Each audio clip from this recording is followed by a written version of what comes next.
किसी व्यक्ति को पहला 1 करोड़ बनाने के लिए क्या माइंडसेट होनी चाहिए, क्या प्रिपरेशन होनी चाहिए? It takes a decade to create an overnight success. पहला जब 1 करोड़ कमाया 1 महीने में, वो समय जब आया तो ऐसा लगा सारी मतलब जहां 1 लाख रुपए महीने से 1 करोड़ पे पहुंचा जा सकता है, मतलब 100 गुना का जंप लिया जा सकता है, वहां 1 करोड़ महीने से 100 करोड़ साल पे तो पहुंचा ही जा सकता है। सर पहले आपको 1 करोड़ कमाना ही बहुत मुश्किल लगता था, 13 साल लग भी गए, तो जब 1 करोड़ कमा लिया उसके बाद आपको 100 करोड़ भी बड़ा आसान लगने लगा।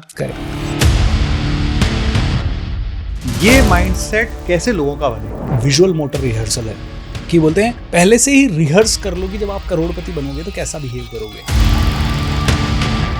और जब वही बिहेवियर वही बर्ताव आप 100, 200, 500 बार अपने ब्रेन में देख लेते हो तो फिर ब्रेन ने तो देख ही लिया, दुनिया को देखना बाकी है, दुनिया भी देख ही लेगी। क्या कोई प्रोसेस ऐसा होता है जिसको फॉलो करके वो अपनी कॉम्पिटेंसी जाने और फिर उन कॉम्पिटेंसी पे काम करना शुरू करे और फिर वो करोड़ वाली जर्नी शुरू कर पाए? तो इसका बिल्कुल सिंपल फॉर्मूला है। ऐसे सैकड़ों लोगों को जानते हैं हम जो स्पिरिचुअलिटी के जैसे ही फेज में आते हैं तो उनके लिए बड़ा सहज सरल हो जाता है वही पैसा कमाना जो पहले कठिन था। इनफैक्ट आप देखो कि जितने भी अरबपति हैं ना वो बहुत स्पिरिचुअल है। आप मुकेश अंबानी की बात कर लें, वो हमेशा पूजा पाठ करते रहते हैं, उनके मंत्र हवन चांटिंग चलती रहती है, इसीलिए आध्यात्मिक लोगों का बिजनेस बहुत तेजी से बढ़ता है। तो मुझे लगता है कि पैसे कमाने के साथ साथ ना आदमी को बहुत कॉन्शियसली एक चीज पे काम करना चाहिए। नमस्कार दोस्तों, वापस से स्वागत है आपका एक और पॉडकास्ट में। और आज का पॉडकास्ट बहुत इंपॉर्टेंट है क्योंकि आज का पॉडकास्ट मैं उनके साथ कर रहा हूं जो मेरी इस जर्नी के पहले मेंटर रहे। मैं आज जो कुछ भी हूं सबसे पहले मैंने इनसे ही सीखा था। इन्होंने मुझे ट्रेन द ट्रेनर प्रोग्राम करवाया था और वहां से ही मेरी ये जर्नी शुरू हुई कि आज भारत देश के सारे ट्रेनर्स के साथ काम करने का मुझे अवसर मिलता है। आज मैं ऐसे व्यक्ति के साथ आपकी मुलाकात कराने वाला हूँ जो पहले जॉब में थे, फिर वो भारत के एक विख्यात ट्रेनर बने और ट्रेनर बनने के बाद आज वो स्पिरिचुअलिटी की राह पे आगे बढ़ गए हैं। और कैसे जीवन में हेल्थ, वेल्थ, अबंडेंस पाई जाती है ये मैंने उनको लाइव जीते हुए देखा है। तो आइए आज स्वागत करते हैं हम कोच BSR सर का, नाम से जिनको पूरी दुनिया जानती है, हमारे बड़े भाई, मेरे मेंटर, मेरे बहुत अच्छे मित्र भूपेंद्र सिंह राठौर जी का। Thank you so much for inviting. Number 1, 2014 में हम पहली बार मिले थे और तब से आज तक की जर्नी जब मैं देखता हूँ, आपकी मैजिकल जर्नी है आपकी, एंड आज आप एक सूत्रधार हैं हज़ारों लोगों को कनेक्ट करने में। ऑलमोस्ट हर बड़े ट्रेनर के साथ आपने काम किया है and this is amazing. Thank you very much sir. और सच बता रहा हूँ सर, मैं फिर से ये बात बोल रहा हूँ, मुझे यहाँ तक लाने में यदि कोई सबसे बड़ी भूमिका कही जाए तो BSR सर की है। क्योंकि जिस समय मेरे पास ट्रेनिंग लेने के पैसे नहीं होते थे उस समय BSR सर ने मुझे free of cost train the trainer programme करवाया था और वही एक प्रोग्राम था जिसके कारण आज मैं यहाँ तक पहुँचा। तो मैं हमेशा इसके लिए ग्रेटिट्यूड रखता हूँ आपके प्रति और हमेशा आभार मानता हूँ कि उस दिन आपने मुझे अवसर दिया। तो सर मैं सबसे पहले यही जानना चाहूँगा सर कि आपने बहुत लंबे समय तक कॉर्पोरेट में जॉब किया और कॉर्पोरेट में जॉब करने के बाद वो जो एक चक्री में लोग फंस जाते हैं, वहाँ से निकल के ट्रेनर बनना और फिर ट्रेनर से आगे की शुरुआत कैसी हुई और उसमें क्या क्या चैलेंजेस आपने फेस किए? सो चित्रेश भाई, सवाल एक इंटरेस्टिंग सवाल है और कई बार ऐसा होता है ना कि कोई आदमी आपसे जब ये सवाल पूछता है तो आप फिर से नॉस्टैल्जिक सा फील करते हो, अरे यार क्या जर्नी थी। और जिस समय ये जर्नी चल रही थी तो लगता नहीं था कि कभी भी वो कर पाएंगे जो आज कर पा रहे हैं। मैं आपको बताऊंगा कि 2010 तक नौकरी की और 2010 तक जब जॉब कर रहा था तो हर वक्त एक टेंशन सी, हर वक्त एक घबराहट सी लगी रहती थी, यार कभी निकाल ना दें, क्या कुछ कर पाएंगे, कभी अपना घर भी ले पाएंगे कि नहीं, कभी अपने मर्जी की कार खरीद पाएंगे कि नहीं, अरे यार कभी विदेश चलें या कंपनी चेंज करें। ऐसे बहुत सारे ऐसे सवाल थे। एंड मैं एक चीज़ बोलूँ, उस जर्नी में 8.5 साल में ग्रोथ भी एक लेवल के ऊपर की नहीं हुई, क्योंकि सच बोलूँ तो जॉब में जाते थे लेकिन सोचते थे अगली जॉब कब मिल जाए, सोचते थे नया नया काम और कैसे मिल जाए। मतलब I don't think I gave my 100% to that. हालांकि मुझे बहुत सारे अवार्ड्स मिले मेरी जॉब्स में, लेकिन फिर भी मुझे लगता है कि वहाँ पे इतनी ज़्यादा एनर्जी नहीं थी। जिस दिन ये मौका मिला कि खुद का कुछ कर सकते हैं, स्पार्क आ गई।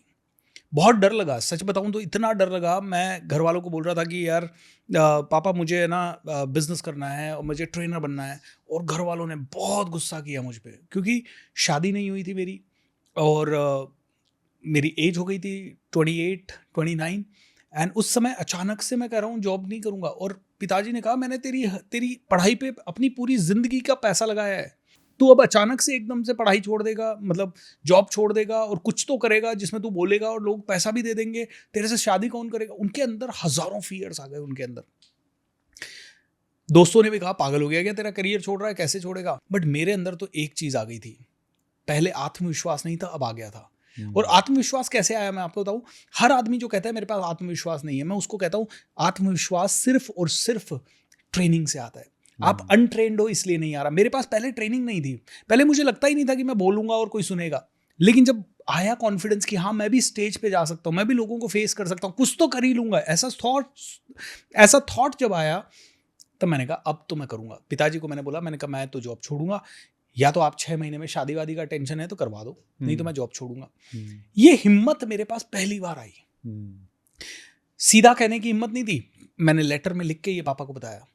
अब तो अनफॉर्चुनेटली वो लेटर एक दिन हो गए कि मेल बॉक्स भर गया था, तो मैंने 2015 के पहले ये सारे ईमेल एक बार डिलीट कर दिए थे, अदरवाइज मैं आपको दिखाता। वो मैंने वो लेटर लिखे पापा को, वो ईमेल्स लिखे, एंड उससे जब समझ में आया कि पापा को भी समझ में आया कि भाई अब ये तो करेगा तो सही कुछ, तो एक सिग्नल सा मिला, जॉब छोड़ दी।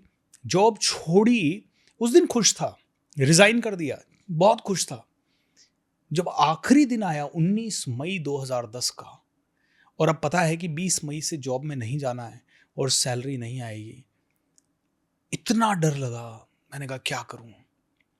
उस वक्त मैं अपने आप को संभाल नहीं पाया, तो मैंने क्या किया, रात की ट्रेन जा रही थी बैंगलोर, मैं उस ट्रेन में बैठ गया बिना रिजर्वेशन के।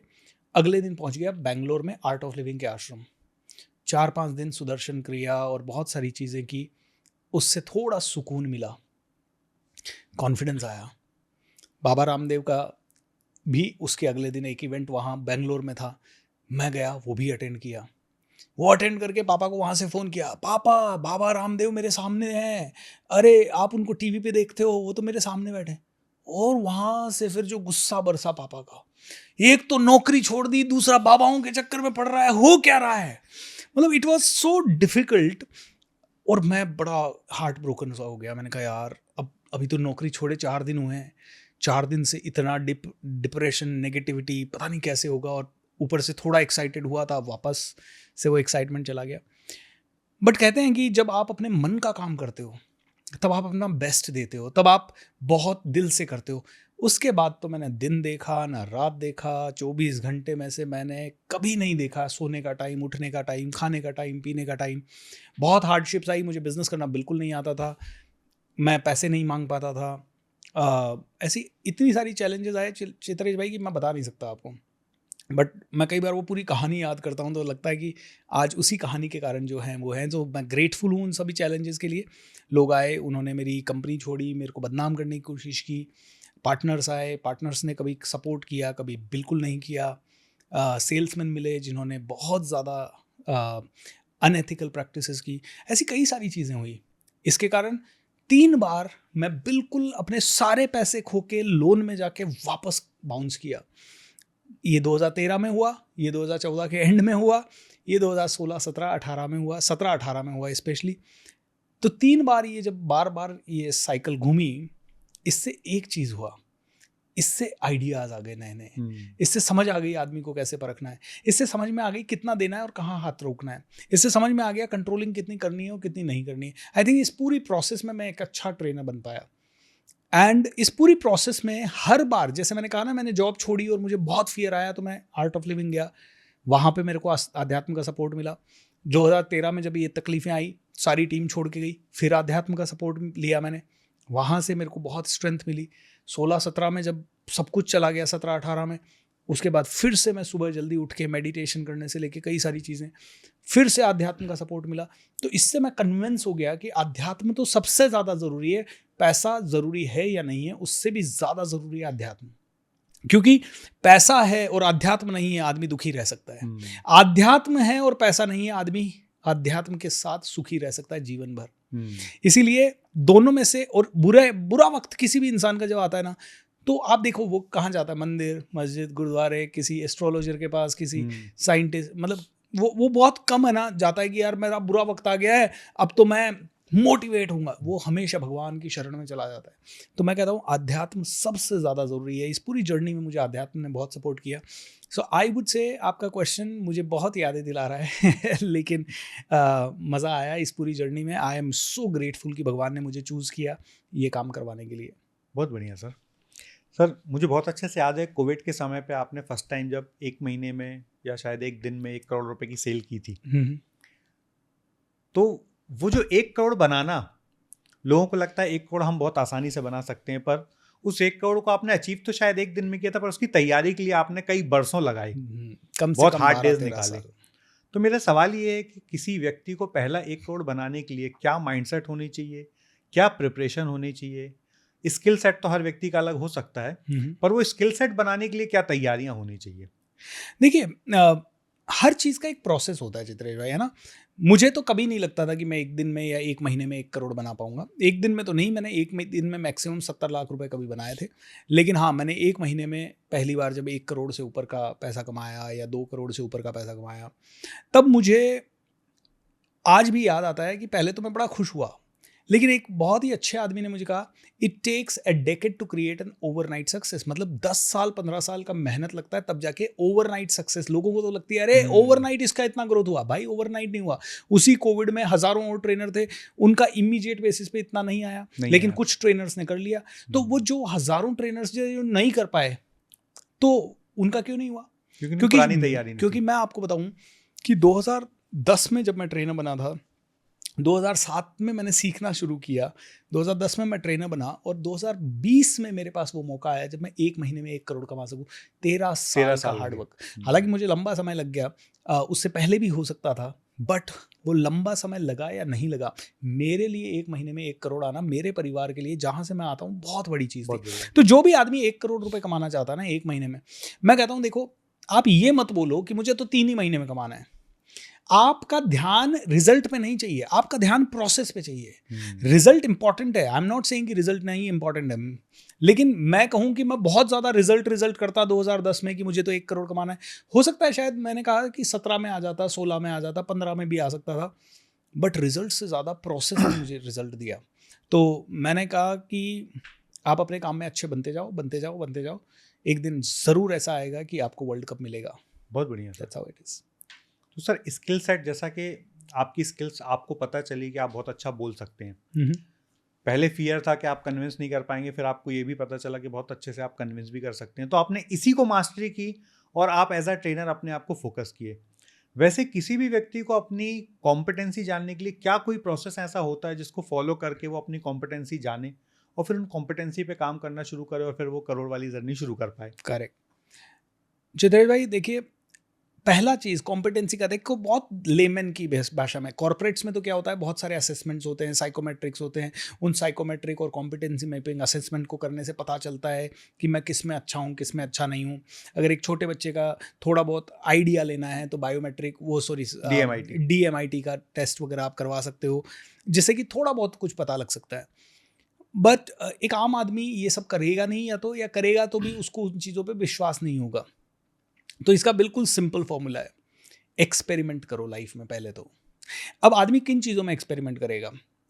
भाई मैं जब शुरू में, मैं हर बच्चे का एक कुछ ड्रीम्स होते हैं, मुझे हमेशा से छोटा सा एक ड्रीम था कि यार लोग मुझे जाने, ये ड्रीम था। अब जब वो ड्रीम था तो जो भी मेरे आसपास का सर्कल था उससे मुझे कुछ इनपुट मिले। क्या इनपुट मिले? यार बॉडी बिल्डिंग कर लेते हैं, यार मॉडलिंग कर लेते हैं, यार कुछ ऐसा करते हैं जो कुछ अलग हो, गिटार बजा लेते हैं, घुड़सवारी थोड़ी कूल है। मतलब मुझे ये नहीं था कि लाखों करोड़ों लोग जाने, लेकिन मुझे ये था कि मेरे आसपास के लोगों को लगना चाहिए यार BSR अमेजिंग है ना। हाँ, तो मैं जब पुणे आया, जब तक मैं पुणे नहीं आया था तब तक तो ये था कि मैं खुद कमाता नहीं था, थोड़ा बहुत कमाता था तो उसमें कुछ बचता नहीं था। पिताजी के पैसों से वो कर नहीं पाए कभी, क्योंकि जिम्मेदारियां ही पूरी हो पाई। तो जब मैं पुणे आया और खुद कमाने लगा तो मैंने घुड़सवारी का एक कोर्स ज्वाइन किया। मैंने 15 दिन घुड़सवारी देखी, सीखी, मुझे बड़ा मज़ा आया। लेकिन एक लेवल के बाद समझ में आया, मैं वहाँ पे पता करने गया कि यार मुझे तो ना प्रोफेशनली दौड़ाना है। उन्होंने कहा नहीं सर, उसके लिए तो आपकी उम्र इतनी ही होनी चाहिए और आपका वेट भी 40 या 45 किलो ही होना चाहिए, तो आप उसके लिए फ़िट नहीं हो। मैंने कहा पहला ऑप्शन कट। मैंने गिटार बजाना सीखा, गिटार की क्लास लगाई, 2-3 महीने मैं क्लास में गया, 2-3 महीने क्लास में जाने के बाद उसको ट्यून करना भी नहीं आया, मैं उसके लिए उतना डेडिकेशन ही नहीं लगा पाया। मैंने कहा ये दूसरा ऑप्शन भी, मतलब इसमें 3 महीने लगे और इसका बेसिक ही नहीं पकड़ में आया, इसका मतलब है कि ये अपने लिए मैं नहीं इसके है। लिए नहीं बना। फिर मैं डांस क्लास में गया, मैंने डांस क्लास ज्वाइन की, 15-20 दिन करा। एक लेवल के बाद लगा यार क्या कर रहा हूँ, उछल रहा हूँ, कूद रहा हूँ, वो बोल रहा है ऐसे करो वैसे करो, मतलब वो कंटिन्यूटी उसमें भी नहीं बनी, वो भी कैंसिल हो गया। फिर मैंने जिम ज्वाइन किया, जिम ज्वाइन करके मैंने सुबह शाम एक्सरसाइज करना शुरू किया। 15 दिन गया, फिर बुखार आ गया, 2-3 दिन छूट गया, फिर वापस कभी रिदम ही नहीं बना। फिर वापस 2-3 महीने बाद गया, मैंने कहा ये भी हमारे लिए नहीं है। लास्ट में ऐसे ही चलते चलते मैंने कहा यार फ्री हैं सैटरडे संडे, तो पब्लिक स्पीकिंग सीखने चला गया। मैंने कहा कुछ तो करें, नहीं तो है ना, हमारे कॉल सेंटर्स का काइंड ऑफ एनवायरनमेंट था। कॉल सेंटर के सभी लोग तो सैटरडे संडे बैठ के पब में पार्टी करते थे। फ्राइडे को नाइट में हमारी शिफ्ट खत्म हो गई, उसके बाद हम Saturday night free, Sunday night free, तो बहुत पार्टीज करते थे लोग। मैंने कहा यार अपनी तो ऐसी औकात नहीं है कि 15,000 20,000 की सैलरी में अपन पार्टी करें महीने में 4, और पापा को भी पैसे भेजने। मैंने कहा ये ऑप्शन भी कैंसिल।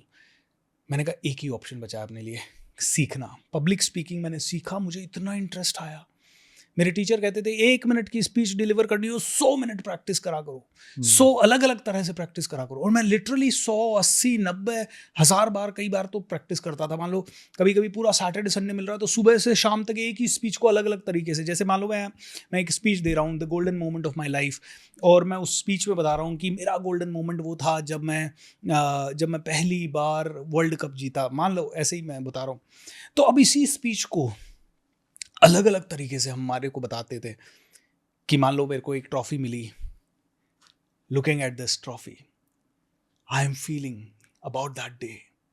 वो दिन था जो सुबह 7 बजे शुरू हुआ, मेरे अंदर एक शेस मोमेंट चल रहा था, और उसी समय मैं देख रहा था कि आज का दिन कैसा होगा, भगवान मैं कुछ कर पाऊंगा नहीं कर पाऊंगा। बालाजी के मंदिर में गया, झुक गया, एंड उसके बाद मैं मैदान में था, मेरी हार्ट बीट तेज हो रही थी, लोग कह रहे थे भूपेंद्र भूपेंद्र, एंड मुझे डर लग रहा था। लेकिन उसी समय मैंने फोकस किया, सामने से बॉल आई और मैं आगे बढ़ा, और ये 6, एंड उसके बाद हमने थोड़ी देर बाद इसी तरह से खेलते हुए मैच जीत लिया। और मैच जीतने के बाद पूरा अवार्ड हुआ, सेरेमनी हुआ, और मुझे बुलाया गया एंड दी गई ये प्यारी सी ट्रॉफी।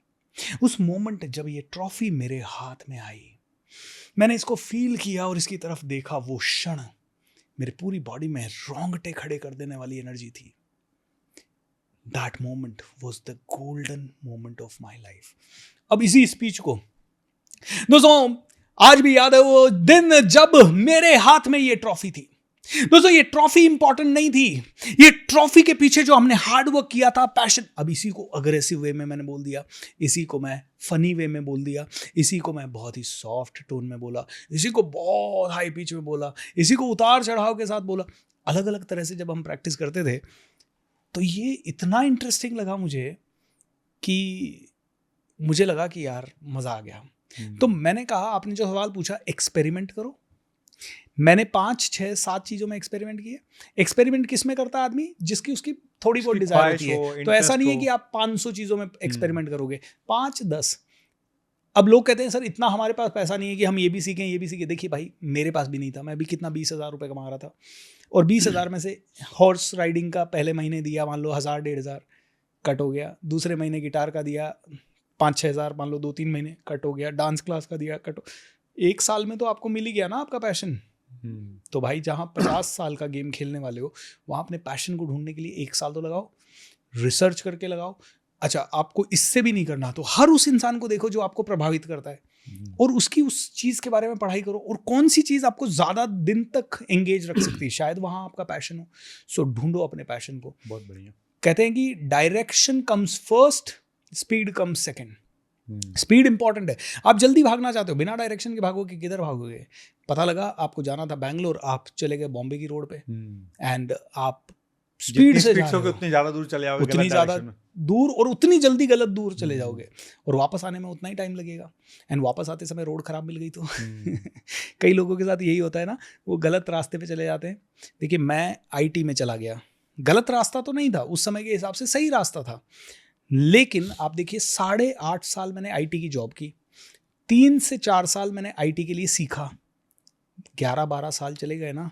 अगर वही मैं 1999 में जब मैंने IT का कोर्स ज्वाइन किया था, उसी समय से मैं पब्लिक स्पीकिंग का कोर्स ज्वाइन कर लेता, तो मैं आज 10 साल आगे होता अपने करियर में, ज़्यादा लोग जानते हैं ज़्यादा। तो वो 10 साल मैं नहीं कहूँगा कि वेस्ट थे, लेकिन आज कई युवा लोग हैं जो हमसे 18 साल की उम्र में सीख के ट्रेनर बन जाते हैं और वो बहुत अच्छे ट्रेनर बन जाते हैं। 24-25 तक तो वो 1 करोड़ रुपए महीना कमाने लग जाते हैं। कल ही हमारा एक पॉडकास्ट था, कार्तिक करके हमारे एक ट्रेनर हैं, और 24 साल की उम्र में वो बंदा अच्छा बिजनेस कोच है। दुर्वेश है हमारा, 23 साल की उम्र में, 25 साल की उम्र में अच्छा सेल्स कोच है ना। इनको 12 साल, 15 साल या 18 साल में पता चल गया। विराट कोहली को 7-8 साल में पता चल गया कि वो क्रिकेट खेलने के लिए पैदा हो। जितनी जल्दी पैशन मिलेगा, जितनी जल्दी डायरेक्शन मिलेगा, उतना जल्दी आदमी ग्रो करेगा। बहुत बढ़िया सर, बहुत अच्छे से आपने, मुझे लगता है पूरी जो इकिगाई है वो आपने कुछ मिनटों में लोगों को समझा दिया। कितने आसान भाषा में, हमारे भारत देश के कल्चर के हिसाब से, भारत देश के लोगों के हिसाब से आपने बात को बहुत अच्छे से समराइज कर दिया। तो सर मैं अगला सवाल ये समझना चाहूँगा कि आज मान लीजिए जो समझ आपको है, ये समझ आपको 18 में आ गई होती, 18 साल के जब आप थे तब ये समझ आ गई होती, तो आपको 1 करोड़ बनाने में कितना समय लगता फिर? ये सवाल आपने जो पूछा ना, इसके ऊपर मैं एक चीज़ कहूँगा। मेरे कई ऐसे स्टूडेंट भी रहे हैं जो 18 के थे और उनको लगता था ये सीखते ही तो सर हम तो ये वाला काम 23 में ही कर देंगे, और मुझे उनको देख के लगता था ये तेरे से 35 के पहले नहीं होगा। अब मैं उनको बोलता तो नहीं था, क्योंकि मुझे पता है कि अगर मैं किसी इंसान को बोलूँगा ना तो वो इंसान कहेगा अरे एक तरफ तो ये सिखाता है 3 साल में सक्सेस मिल जाएगी, एक तरफ कर रहा है मेरे से 35 के पहले नहीं होगा, और मैं उनको एनकरेज ही करता था। लेकिन मुझे अंदर से पता है कि कभी कभी सिचुएशंस ऐसी होती हैं कि जो मैच्योरिटी 1 करोड़ रुपए एक महीने में कमाने के लिए चाहिए या उसको कंसिस्टेंटली करने के लिए चाहिए, क्योंकि हमने 2020 में पहली बार ये किया और उसके बाद आज तक हम वो हर साल हर महीने कितनी ही बार रिपीट कर रहे हैं। वो कंसिस्टेंसी इंपॉर्टेंट है। वो एक बार शतक मारना इंपॉर्टेंट नहीं है, वो हर दूसरे तीसरे गेम में शतक मारना इंपॉर्टेंट है। तो मुझे उनको देख के लगता था 35 तक। क्यों? क्योंकि मुझे पता है जब एक पर्सन 18 का है, 20 का है, कई बार उसमें रिलेशनशिप निभाने की मैच्योरिटी नहीं है, कई बार उसमें बिजनेस की समझ की अपने अंदर तक एनग्रेव करने की मैच्योरिटी नहीं है, ईगो बहुत जल्दी आ जाता है, भटकाव बहुत जल्दी आ जाता है। तो उसके कारण हो सकता है मैं 18 का होता और ये विजडम आ जाती तो भी मुझे 35 की उम्र में ही शायद मैं पहला करोड़ बना पाता। लेकिन हाँ, आज ऐसे कई लोग हैं जो 18 में ही मैच्योर हो रहे हैं, क्योंकि उनके पास वो सारा एक्सपोजर है। असली मैच्योरिटी जो रिलेशनशिप और ज़िंदगी में ठहराव है वो नहीं आ रहा है उनके पास, लेकिन हाँ पैसे बनाने की विजडम जल्दी आ जाती। और आज वाला युग अगर मेरे 18 के टाइम पे होता तो शायद मैं 22-23 में ही वहाँ पहुँच जाता। लेकिन हाँ, जिस समय मैं 18 का था उस समय ये आती तो भी मुझे 32-35 तो हो ही जाते। सर आपने इतना सत्य वाला जवाब दिया है ना, मतलब बहुत सारे लोगों को, अभी जब आप बोल रहे थे तो बहुत सारे चेहरे सामने आ रहे थे जिन्होंने पैसा तो बना लिया, पर पैसा बनाने के बाद उस पैसे को समझ के कारण समझा नहीं पाए, संभाल नहीं पाए, लोगों को नहीं संभाल पाए। मतलब उनको ये बात समझने में बड़ा मुश्किल गया कि पैसा इंपॉर्टेंट है। लोग उन्होंने पैसा चुन लिया और लोग छोड़ दिए, और जब लोग छोड़े तो वो जो पैसा थोड़े दिन के लिए आया था वो भी चला गया। और फिर आज उनको ये गलती प्रोफेशन ही बदलने पड़े। मतलब सैकड़ों, हम तो क्योंकि ओपन मंच में नाम लेना ठीक नहीं, पर आपके हमारे बीच के सैकड़ों ऐसे लोग हैं जिन्होंने बहुत फटाफट पैसा कमाया, फिर ऐसा समय आ गया कि उनको शहर छोड़ के, देश छोड़ के, प्रोफेशन छोड़ के भागना पड़ा। ट्रू। तो सर पैसा कमाना, जैसा आपने बताया कि आपको 13 साल लग गए, तो 13 साल में आपने बहुत कुछ सीखा, बहुत सारी नुकसान किए जीवन में, उन नुकसान से भी सीखा, फिर आपने पैसा बनाया और फिर आप कंसिस्टेंट बना रहे हैं। ट्रू। तो सर 100 करोड़ कमाना ज़्यादा कठिन है या पहला 1 करोड़ कमाना ज़्यादा कठिन है? पहला 1 करोड़, क्योंकि पहले 1 करोड़ में चित्रेश भाई है ना, ऐसा था कि हम लोग कमा रहे थे 2 लाख रुपए महीना, 3 लाख रुपए महीना, 4 लाख, कभी कभी बहुत हिम्मत करके बहुत रिस्क लेते थे तो 9-10 लाख तक पहुंच जाते थे, लेकिन उसमें खर्चे वगैरह निकाल के वो बचता वही 1 लाख, 1.5 लाख, 2 लाख। तो वहां से 1 करोड़ महीने का आ जाना, ये तो सोचना भी इम्पॉसिबल सा ही लगता था, क्योंकि 2 लाख 3 लाख रुपए कमाने में ही पूरे 30 दिन खप जाते थे। उसमें भी पता है सुबह 7-8 बजे से काम कर रहे हैं, रात को 12 बजे तक कर रहे हैं। उस समय टेक्नोलॉजी का भी इतना बूस्ट हमें नहीं मिला था। मैं कहता हूँ कि पहला जब 1 करोड़ कमाया 1 महीने में, वो समय जब आया तो ऐसा लगा सारी सीलिंग खत्म हो गई, सारी सीलिंग टूट गई।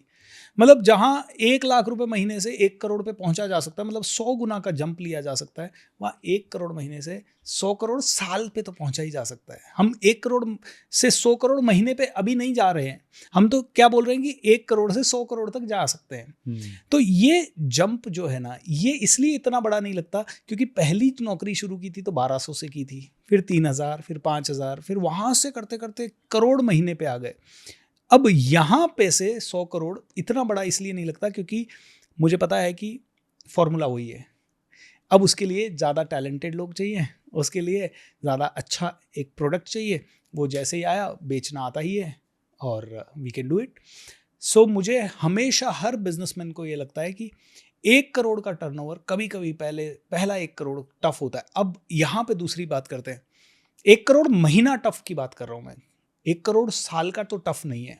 इसलिए टफ नहीं है 1 करोड़ साल का क्योंकि आज किसी भी प्रोडक्ट की बात करें तो अच्छे से डिसेंट प्रोडक्ट 20,000, 25,000, 50,000, 1 लाख के होते हैं। तो वहाँ से 50-100 प्रोडक्ट आदमी जल्दी जल्दी जोश जोश में बेच देता है, साल का टर्नओवर 1 करोड़ हो जाता है।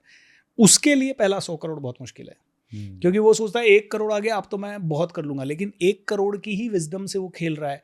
वो आदमी के लिए 100 करोड़ मुश्किल है जो अपने आप को अपग्रेड नहीं करता, पढ़ता नहीं है, सीखता नहीं है और बस सिर्फ लक के भरोसे सोचता है कि 1 करोड़ आ गया अब तो 100 करोड़ आ जाएगा। आप देखिए लाखों बिजनेसमैन हैं जिन्होंने 20 साल, 30 साल, 40 साल पहले बिजनेस खोला और आज भी उस दुकान पे वैसे ही बैठ के सुबह से रात तक दादाजी, पिताजी और बेटा तीनों दिख जाते हैं और फिर भी 1 करोड़, 1.5 करोड़ का धंधा साल का कर रहे हैं। अरे 50 साल पहले भी तेरे दादाजी ने किया था तो वहां पे भी उस समय भी 1-2 लाख रुपए जो आज के 1 करोड़ के इक्विवेलेंट है वही कर रहे थे। और आज भी 50 साल बाद आपकी एक दुकान से दूसरी दुकान नहीं हो रही है। क्यों? क्योंकि आपने सीखना बंद कर दिया। चित्रेश भाई सिंपल है, आपको कैंची चलानी आती है लेकिन आप अपने बाल खुद नहीं काटते। क्यों नहीं काटते? क्योंकि आपको पता है बाल तो मैं काट दूंगा लेकिन आड़े टेढ़े कटेंगे, राइट? आप 10वीं पास हो, 12वीं पास हो, कॉलेज आपने किया है, क्या आप अपने बच्चे को खुद पढ़ाओगे? पढ़ा भी सकते हो लेकिन आप उसे स्कूल में भेजना प्रेफर ज़्यादा करोगे। क्यों? क्योंकि वहाँ प्रोफेशनल सपोर्ट है, प्रोफेशनल टीचर्स है, प्रोफेशनल एनवायरनमेंट है, स्टूडेंट्स है, एक संगत मिलेगी बच्चे को। हम पैसा बचाना चाहें तो हम अपने बच्चे को घर पे पढ़ाएं, पैसा बचाना चाहें तो अपने बाल खुद काटें, लेकिन हम चाहे कहते हैं एक्सपर्ट के पास जाओ, 15 मिनट में अच्छे बाल कट जाएंगे, हमारा बच्चा 15 साल के अंदर प्रोडक्ट अच्छा बनकर तैयार हो जाएगा। तो ये बिजनेसमैन को क्यों नहीं समझ में आती? भाई तुझे 1 करोड़ की विजडम है, अब तू 100 करोड़ कमाना चाहता है, तूने कभी कमाया नहीं, अब तूने जब कमाया ही नहीं तो तू उसके लिए हाथ पैर मार के फिगर आउट कर रहा है। इससे बेटर उस आदमी से कोच कर ले जो या तो 100 करोड़ वालों को सिखा रहा है या जिसने खुद 100 करोड़ बनाए। वो तेरे से हो सकता है 1 करोड़ और ले ले, लेकिन भाई वो इन्वेस्टमेंट है ना, 100 करोड़ कमाने के लिए 1 करोड़ का इन्वेस्टमेंट है। और 1 करोड़ तो इंडिया में तो देना ही नहीं पड़ता, विदेशों में तो देना पड़ता है। इंडिया में तो कोई 2 लाख ले रहा है, कोई 5 लाख ले रहा है, 5-10 लाख भी बहुत हो गया, कोई 3 लाख ले रहा है। भाई 2-3 लाख रुपए सीखने में खर्च कर दो ना, जो अपना टाइम वेस्ट करके, हाथ पैर मार के, उसमें पैसा लॉस करके और पता नहीं कितनी चीटिंग होके सीख रहे हो, वही चीज किसी से सीख के ले लो। ये इतनी सी बात अगर किसी भी बिजनेसमैन को समझ में आ जाए तो 100 करोड़ आसान है। बहुत अच्छा सर, आपने इतनी सहज तरीके से बताया ना कि जो भी ये पॉडकास्ट को बड़े गंभीरता से देखेगा वो बहुत आसानी से समझ जाएगा कि 1 करोड़ कमाना बहुत आसान है, क्योंकि आपने बहुत आसान शब्दों में समझाया। सर पहले आपको 1 करोड़ कमाना ही बहुत मुश्किल लगता था, पहले बहुत मुश्किल, 13 साल लग भी गए, और जब 1 करोड़ कमा लिया उसके बाद आपको 100 करोड़ भी बड़ा आसान लगने लगा। करेक्ट। ये माइंडसेट कैसे लोगों का बने? 3 चीजें। एक तो पहले तो मैं यहाँ क्लैरिफाई कर दूं कि अभी भी मैंने 1 साल में 100 करोड़ कमाया नहीं है, तो वो जर्नी चल रही है। मैं ये बोल रहा हूँ कि अब 100 करोड़ कमाना आपको आसान लगने लगा। बिल्कुल, पहले तो 1 करोड़ भी आसान नहीं लगता। अब ये माइंडसेट कैसे बनता है चित्रेश भाई? बहुत ही सिंपल है, 2 चीजों से। पहले तो मैं सुनूं बातों को, और मैंने जब मोटिवेशनल टॉक सुनना शुरू किया, मुझे एक्सीडेंटली किसी ने एक टॉक में बिठा दिया और मैंने देखा यार भूपेंद्र कुछ भी किया जा सकता है दुनिया में। मैंने पहली बार द सीक्रेट देखा और मैंने कहा कुछ भी अट्रैक्ट किया जा सकता है। मैंने पहली बार एक ऐसे इंसान से जब मैं मिला जिसका 2-4 रुपए का बिजनेस था और अचानक से उसने धीरे धीरे कुछ रिस्क ली और उसके रातों रात मतलब बहुत सारे करोड़ बन गए। मैंने कहा यार ये पॉसिबल है, ये आदमी, इसको अंग्रेजी लिखना नहीं आता, इसको ईमेल लिखना नहीं आता और ये 50 करोड़ का धंधा कर रहा है, ये 30 करोड़ का धंधा कर रहा है। जब उन सबसे मैं मिला तो मैं आपको बोलूँगा कि मेरे को करोड़ सुनने को मिला, जब करोड़ सुनने को मिला पहली बार तो अनकंफर्टेबल हुआ, यार ये 50 करोड़ की बात कर रहा है, ये 30 करोड़ की बात कर रहा है, अपने पास तो 3 लाख भी नहीं है। तो ऐसे बॉडी हो जाती थी, बिल्कुल ऐसे हाथ वाथ, और उस आदमी के साथ बैठने में घबराहट होती थी। लेकिन पहले दिन घबराहट हुई, जिसके पास घबराहट हुई ना बैठने में, अगले दिन जाके उसी के पास बैठ जाओ। थोड़ा हाथ ढीला हुआ, तीसरे दिन फिर उसके पास बैठ जाओ, फिर हाथ ढीला होगा, चौथे दिन हाथ खुल जाएगा, 5वें दिन आप उसकी तरफ झुक जाओगे। अब इस पूरी प्रोसेस में आपने करोड़ सुना, करोड़ सुना, करोड़ सुना, करोड़ सुना, करोड़ सुना, आपके ब्रेन में इमेज आई करोड़ करोड़ करोड़। उस आदमी के साथ आप जब बैठ रहे हो तो वो करोड़ जैसी ही उसकी फैक्ट्री है, उसका ऑफिस है, या धीरे धीरे धीरे आपका ब्रेन ट्यून हो जाता है। अब आपको करोड़ बढ़ा नहीं लगता, ब्लूप्रिंट बन जाता है। अब आपका करोड़, आप इतनी बार करोड़ बोल लेते हो और उसके साथ जब सहज हो जाते हो वो आ जाता है आपके पास। बहुत पहली बार जब गांव का आदमी फ्लाइट में बैठता है ना, उसको इतना एक्साइटमेंट होता है, फ्लाइट फ्लाइट फ्लाइट कैसी चीज होगी। लेकिन जब वो एक आधी बार फ्लाइट में बैठ लेता है ना, तो उसको लगता है ये तो मेरी लाइफ स्टाइल है। उसके बाद उसको चौथी बार बोले कोई ट्रेन से जा, वो कहेगा नहीं यार मैं फ्लाइट से जाऊंगा। वो देखेगा ट्रेन का किराया 2000, फ्लाइट का किराया 6000 हो गएगा, लेकिन जल्दी भी तो पहुंच जाऊंगा, एक ही दिन में पहुंच जाऊंगा। यानी वो यूज टू हो जाता है। ऐसे ही जब आप किसी ऐसे इंसान के साथ या ऐसे इंसानों के साथ बैठते हो जो बहुत पैसा कमा रहे हैं, या ऐसे इंसानों को सुनते हो जो बहुत पैसा कमा रहे हैं, धीरे धीरे आपको लगने लगता है कि ये तो मेरी जिंदगी का हिस्सा है। और ये कब तक करना है? जब तक आप इसके साथ कंफर्टेबल ना हो जाओ। Fake it till you make it. शुरू में आप अनकंफर्टेबल हो, लेकिन fake it as if you are comfortable. बहुत बढ़िया। Listen to the crores. और जितना सुनोगे उतना आपका ब्रेन रेडी होगा, उतनी आपकी बॉडी रेडी होगी, उतना आपका डीएनए रेडी होगा। उसके बाद जब आप कमाने जाओगे ना, तो ब्रेन तो पहले ही कह रहा है तो कमा लेगा, उसने कमा लिया ना, तो ब्रेन ऑलरेडी कमा चुका है माइंड में। तो अगर आप सीक्रेट मूवी देखोगे तो वहाँ पे एक विजुअल मोटर रिहर्सल है कि बोलते हैं पहले से ही रिहर्स कर लो कि जब आप करोड़पति बनोगे तो कैसा बिहेव करोगे। और जब वही बिहेवियर, वही बर्ताव आप 100, 200, 500 बार अपने ब्रेन में देख लेते हो, तो फिर ब्रेन ने तो देख ही लिया, दुनिया को देखना बाकी है, दुनिया भी देख ही लेगी। बहुत बढ़िया सर। सर मुझे बहुत अच्छे से याद है 17-18 के समय पे जब आप बड़े फाइनेंशियल क्रंच में भी थे और बहुत टूट भी गए थे, उसके बाद भी जब आपसे मिलते थे, जब भी आपके प्रोग्राम में, तब भी आप प्रोग्राम कर रहे थे और जब भी आपके प्रोग्राम में आता था, तो कभी ऐसा फील ही नहीं आता था कि आप फाइनेंशियली टूटे हुए हो, या कभी ऐसा महसूस ही नहीं होता था कि आप इतने क्रंच में हो, आप लोन पे ये सारे काम कर रहे हो, कभी भी फील नहीं आता था। तो आज मैं उस बात को कोरिलेट कर पा रहा हूँ, जो भी आपने बात बोली कि विजुअल रिहर्सल कर लेते थे, बहुत अच्छे से मैं रिलेट कर पा रहा हूँ। सर अगला सवाल मैं ये समझना चाहता हूँ कि अब अपन ने पैसा तो कमा लिया, अब पैसा कमाने की समझ तो फिर भी आ जाती है जी, पैसे को इन्वेस्ट करके बढ़ाने की समझ आने में बड़ा तकलीफ होती है। ट्रू। तो वो कैसे क्रिएट करी जाए कि हम आज पैसा कमाएं और फिर जनरेशन तक हमारे उस पैसे को मल्टीप्लिकेशन किया जा सके?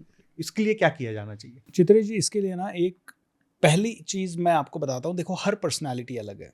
आज मैंने सुना कि है ना, हर महीने इतना इतना रुपया SIP में डालो और 20 साल बाद इतना मिल जाएगा। ये कुछ लोगों की पर्सनालिटी होती है और वो इसको कर लेते हैं। ये वॉरेन बफेट लोग टाइप के लोग होते हैं। कुछ लोग बड़े इमोशनल होते हैं, वो पैसा 5 महीने बचाएंगे, लेकिन 6ठे महीने घर परिवार दोस्त कोई कहेगा यार मेरे को पैसे की ज़रूरत है, तुड़वाएंगे, उसको दे देंगे।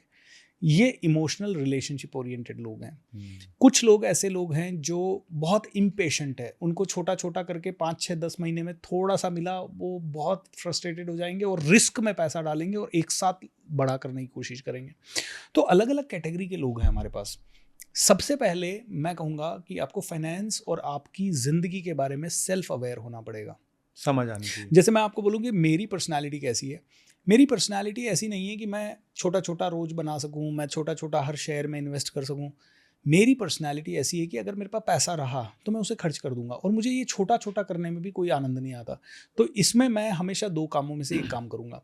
या तो मैं किसी को आउटसोर्स कर दूंगा कि भाई चित्रेश जी, आप, मेरा ये पैसा है, आप हैंडल करो, और आपकी मर्जी हो तो मैं आपको एक साथ दे रहा हूँ, या मैं आपको धीरे धीरे, आप जैसे जैसे मांगोगे। अब चित्रेश भाई मेरे से मांग रहे हैं तो मैं देता रहूँगा, लेकिन मेरे को बोला जाए कि मेरे को पर्सनली जाके उधर डालना है, SIP करनी है, तो शायद मेरे लिए वो मुश्किल हो सकता है, या उस पैसे को मैं निकाल सकता हूँ। तो मेरा दूसरा पर्सनालिटी है, जैसे ही मेरे पास बड़ा पैसा आया, मैंने जल्दी से पहला काम ही, पहली प्रायोरिटी रखा, इन्वेस्ट कर दो। तो पैसा आया, घर खरीद लिया, पैसा आया, लैंड खरीद ली, पैसा आया, कुछ और खरीदना है वो खरीद लिया, पैसा आया, म्यूचुअल फंड खरीद लिया, पैसा आया, गोल्ड खरीद लिया। आपने अपने पैसे को अपनी पर्सनैलिटी के हिसाब से पहले इन्वेस्ट कर दिया। कुछ कुछ लोग होते हैं जो कहते हैं पहले की ज़रूरत नहीं है, मैंने सारा बैलेंस में करूँगा। कुछ मेरे जैसे लोग होते हैं वो कहते हैं नहीं यार, पैसा पड़ा रहा ना तो खर्च हो जाएगा, इसीलिए पहले इन्वेस्टमेंट। तो मैं कहता हूँ सबसे पहले अपने आप को पे करो, और उसमें भी सबसे पहला काम इन्वेस्ट करो, उसके बाद जो बचे वो खर्च करो। अगर ये पॉसिबिलिटी किसी के पास आ गई ना तो वो इंसान कभी भी ज़िंदगी में तकलीफ में नहीं आएगा।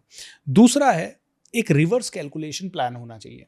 रिवर्स कैलकुलेशन प्लान होता है, कई बार हमारे पास कट्टू कट्टी आता है पैसा कई बार, और हमने अपना इन्वेस्टमेंट वगैरह करने के बाद हमें इतना पैसा चाहिए, उतना पैसा है, कभी कभी उससे ज़्यादा के खर्चे आने लग जाते हैं। तो उसका पहले से ही प्लान थोड़ा सा कि भाई मेरे पास फंड रखें, इमरजेंसी फंड, या पहले से ही ऐसा कैलकुलेशन कि इतना पैसा लिक्विड में है, इतना मेरे यूज़ करने के लिए, इतना इन्वेस्टमेंट के लिए, अगर वर्स्ट केस हुआ तो ये यूज़ करूँगा। तो एक रफली एक सिक्योर प्लान, जिसके कारण कम से कम अगले 6 महीने से 1 साल की सिक्योरिटी आपकी रहेगी। अगले 6 महीने से 1 साल में आपकी लाइफ में कोई भी उतार चढ़ाव आए, उतना टाइम आप सर्वाइव कर लो। और आई थिंक एक अच्छा स्मार्ट आदमी ना उतने टाइम में संभाल लेता है अपने आप को मेंटली और इमोशनली। और मैं लास्ट कहूँगा, अपना दिमाग वहाँ मत लगाओ जो आपका एक्सपर्ट एरिया नहीं है। 90% लोगों को फाइनेंस समझ में नहीं आता, तो मैं तो सीधा कहूँगा एक अच्छे फाइनेंशियल एडवाइज़र को ढूंढो, एंड अच्छा यानी रेपुटेटेड, जो ट्रस्ट बेस्ड हो, और उससे राय ले लो, और वो जो सजेस्ट करता जाए करते जाओ। मैं कहता हूँ कि देखिए कई बार लोग उस फाइनेंशियल एडवाइज़र को नहीं देना चाहते, इसके चक्कर में अपना करोड़ों का नुकसान कर लेते हैं।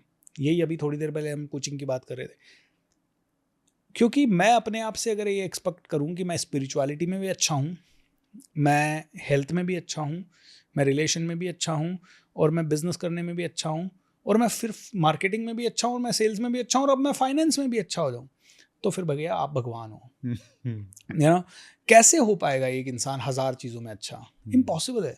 रोनाल्डो को बोला जाए तू फाइनेंस में भी अच्छा बन, क्योंकि तेरा फाइनेंस तो तेरे को संभालना है, और तू फुटबॉल भी अच्छा खेल, तू गोल भी अच्छे कर, तू अपना फिजिक भी अच्छा बना, और अपना परिवार भी बहुत अच्छे से चला, and at the same time तुझे मार्केटिंग और सेल्स का भी नॉलेज होना चाहिए। एड में एक्टिंग कैसे करना है उसमें भी तू बहुत अच्छा बन, और थोड़ा बहुत दूसरा गेम क्रिकेट विकेट खेल ले तो उसमें भी अच्छा बन। रोनाल्डो कभी रोनाल्डो नहीं बन पाएगा, बाकी सब बन जाएगा। तो मैं कहता हूँ मेरा प्राइमरी फोकस है बात करना, लोगों को इम्प्रूव करना, अपनी ज़िंदगी को इम्प्रूव करना, एंड बस इतना ही मुझे रखना है। बाकी सब के लिए एक्सपर्ट ढूंढो, एक्सपर्ट करेंगे और मैं उनकी फॉलो करूँगा एडवाइस। और हाँ, एक्सपर्ट ने जो एडवाइस की उसको भी ब्लाइंडली फॉलो करने की ज़रूरत नहीं है, उनसे एडवाइस ले लो, उसके बाद थोड़ी सी रिसर्च अपनी कर लो, उनसे 4 सवाल पूछ सको, इतने लेवल की। इसलिए नहीं कि मैं खुद कर लूँगा, एक्सपर्ट से राय जान ली अब मैं खुद कर लूँगा। हाँ, हर चीज़ में बहुत कॉम्प्लिकेशंस हैं, हर चीज़ बहुत इंपॉर्टेंट है। सो बिल्कुल बेसिक है। मैं तो कहता हूँ फाइनेंस को संभालना सबसे ईजी चीज़ है। आपके पास पैसा आया, एक अच्छे फाइनेंशियल एडवाइज़र के पास जाओ, वहाँ से ले लो। नहीं है, थोड़ा रिसर्च कर लो, थोड़ा पढ़ लो, एंड कुछ भी नहीं समझ में आता तो जो भी पैसा आता है उसमें सबसे पहले अपना इन्वेस्टमेंट करो, फिर बाद के पैसे से आप काम चलाओ। मतलब पैसा आपके पास है तो सबसे पहले एक अच्छा कंसल्टेंट हायर कर लो। करेक्ट। हायर करने के पहले भले आप उसको एवेल्युएट कर लो, 4 लोगों का इंटरव्यू करो, उनमें से जो आपको पसंद आए उसको आप हायर कर लो, फिर उसके साथ 100% ट्रस्ट और सरेंडर के साथ आगे बढ़ जाओ। ट्रू, बहुत बढ़िया सर। मैं से पूना में सैकड़ों लोगों को तो पक्का जानता हूँ जिनके बिजनेस कुछ हज़ारों पे थे और आपने उनको लाखों नहीं, करोड़ों नहीं, 100 200 500 करोड़ पे पहुँचाया। मैं खुद जानता हूँ ऐसे पर्सनली बहुत सारे लोगों को। पूरा चाकन भरा पड़ा है आपके स्टूडेंट से, आपके मेंटीज से।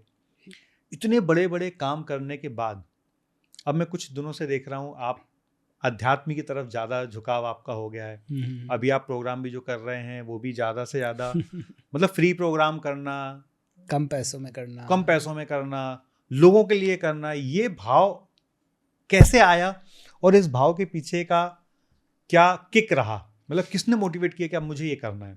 चित्रेश भाई, इसके पीछे ना कई सारे फैक्टर्स रहे। एक तो मेरी ज़िंदगी में भी जब भी प्रॉब्लम्स आई ना तो स्पिरिचुअलिटी ने मुझे दिशा दी। दूसरे मेरे टीचर नित्य शांति का भी बहुत बड़ा इसमें रोल रहा। फिर मैंने आर्ट ऑफ लिविंग से लेके कई सारे प्रोग्राम्स भी किए। तो जब इतनी सारी चीज़ें पढ़ते हो और करते हो तो अंदर से सच में ये क्वेश्चन आने लगता है कि व्हाई एम आई लिविंग। ठीक है, what if I earn 100 crore, फिर क्या होगा? ईगो ही तो बूस्ट होगा, अरे मैंने 100 करोड़ कमा लिया जी। तो मैंने कहा जब ईगो ही बूस्ट करना है तो दो में से एक चीज़ करते हैं, एक 100 करोड़ कमाना, एक 50 करोड़ लोगों की दुआएं लेना। दोनों में से कौन सी में ज़्यादा ईगो बूस्ट होगा? अगर ईगो ही बूस्ट करना है तो मुझे तो लगेगा जब 50 करोड़ लोग मुझे प्यार करेंगे तो मेरा ईगो ज़्यादा बूस्ट होगा। I would be more humble, and वो बहुत ही सोफिस्टिकेटेड वे में मेरा ईगो बूस्ट होगा। हम्बल भी होऊंगा मैं पोलाइट भी होऊंगा, ग्रेटफुल भी होऊंगा, मैं भी शायद प्यार देंगे लोग मुझे तो मैं वापस प्यार देने की मेरी पैटर्न बनेगी। लेकिन 100 करोड़ मैंने कमाया जी, तो वो 100 करोड़ तो इधर पड़ा है।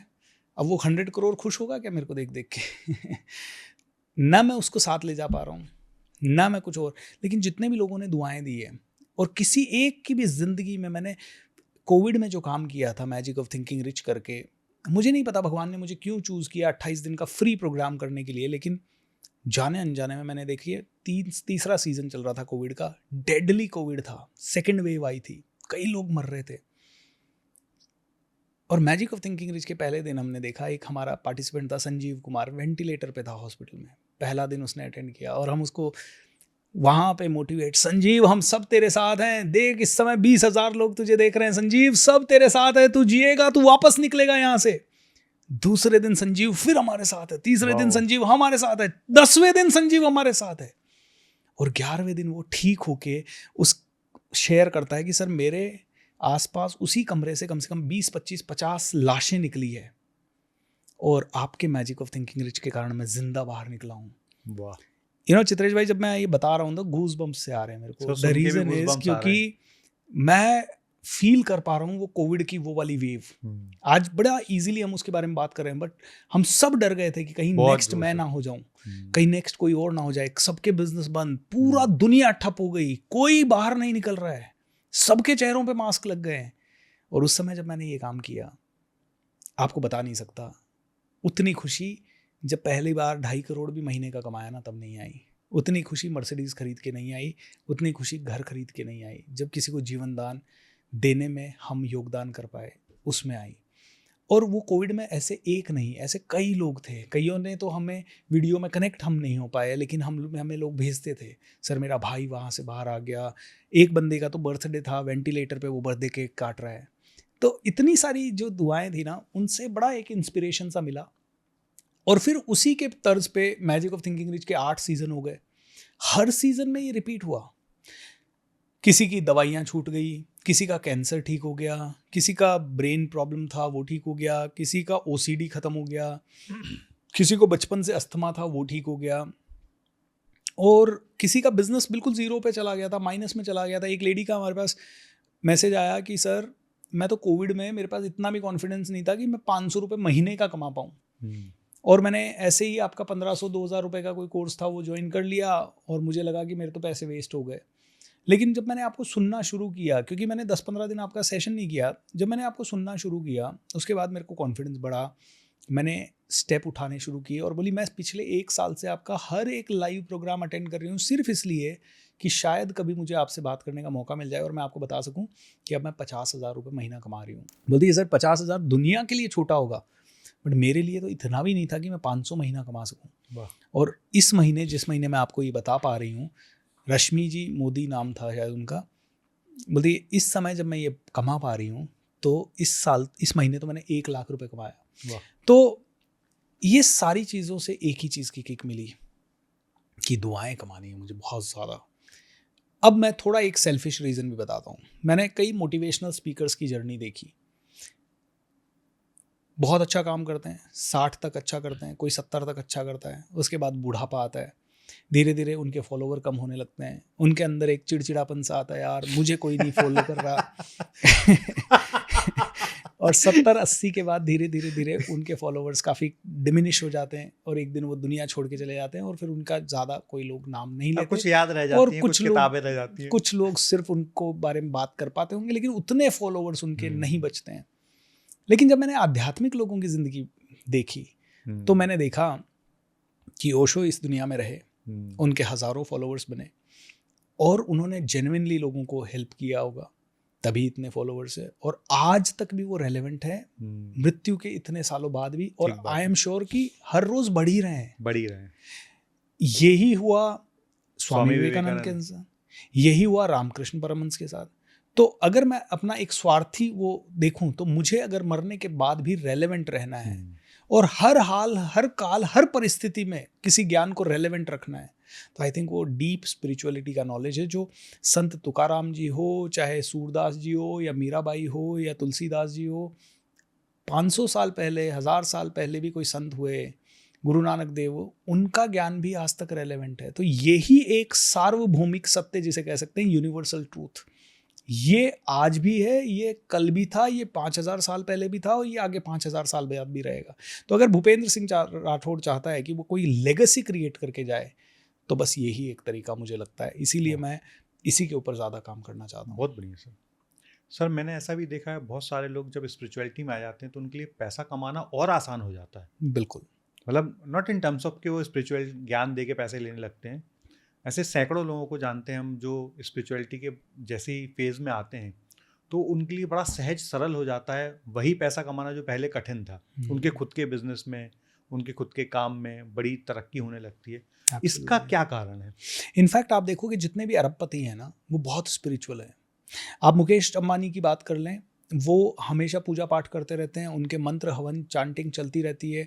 जामनगर फैक्ट्री में हमारे किसी मिलने वाले के कोई व्यक्ति थे, वो कहते हैं जब भी मुकेश भाई अंबानी आते हैं तो यहाँ पे जामनगर फैक्ट्री में हमारे अंदर एक मंदिर है, वहाँ पुजारी जी हैं, दिन रात वहाँ पूजा होती है और मुकेश अंबानी जी आते हैं तो पहले वहीं जाते हैं। आप देखिए केदारनाथ में वो डोनेट कर रहे हैं, तो कभी बद्रीनाथ के दर्शन कर रहे हैं, नीता अंबानी जी कभी कोई ना कोई ऐसे अनुष्ठान करवा रही है। ये हुआ उनका। हमारे होम टाउन में RK मार्बल्स करके सबसे फेमस मार्बल इंडस्ट्रियलिस्ट हैं, उनका पूरा परिवार इतना आध्यात्मिक है। जैन मुनि को वो 4-4 महीने के चातुर्मास करवाते हैं। हमारे सिटी में जितने मंदिर वगैरह हैं उन्होंने बनवाए। तो जितने अमीर लोग हैं ना, वो बहुत धार्मिक, बहुत आध्यात्मिक होते हैं। वो प्रैक्टिकली धार्मिक हो सकते हैं कि हाँ भाई, उनको प्रैक्टिकल भी होता है कि धन भी जरूरी है दुनिया का, और धन भी आध्यात्म है। धन के थ्रू वो मंदिर बनवा रहे हैं, मस्जिद बनवा रहे हैं, तो उनके माइंड में क्लियर है कि मैं अगर धन को इस्तेमाल कर रहा हूँ सही जगह पे तो मुझे कमाना चाहिए। मैं तो कहता हूँ हर आध्यात्मिक व्यक्ति को बहुत पैसा कमाना चाहिए, और आध्यात्मिक प्रैक्टिसेस लॉन्ग टर्म होती है।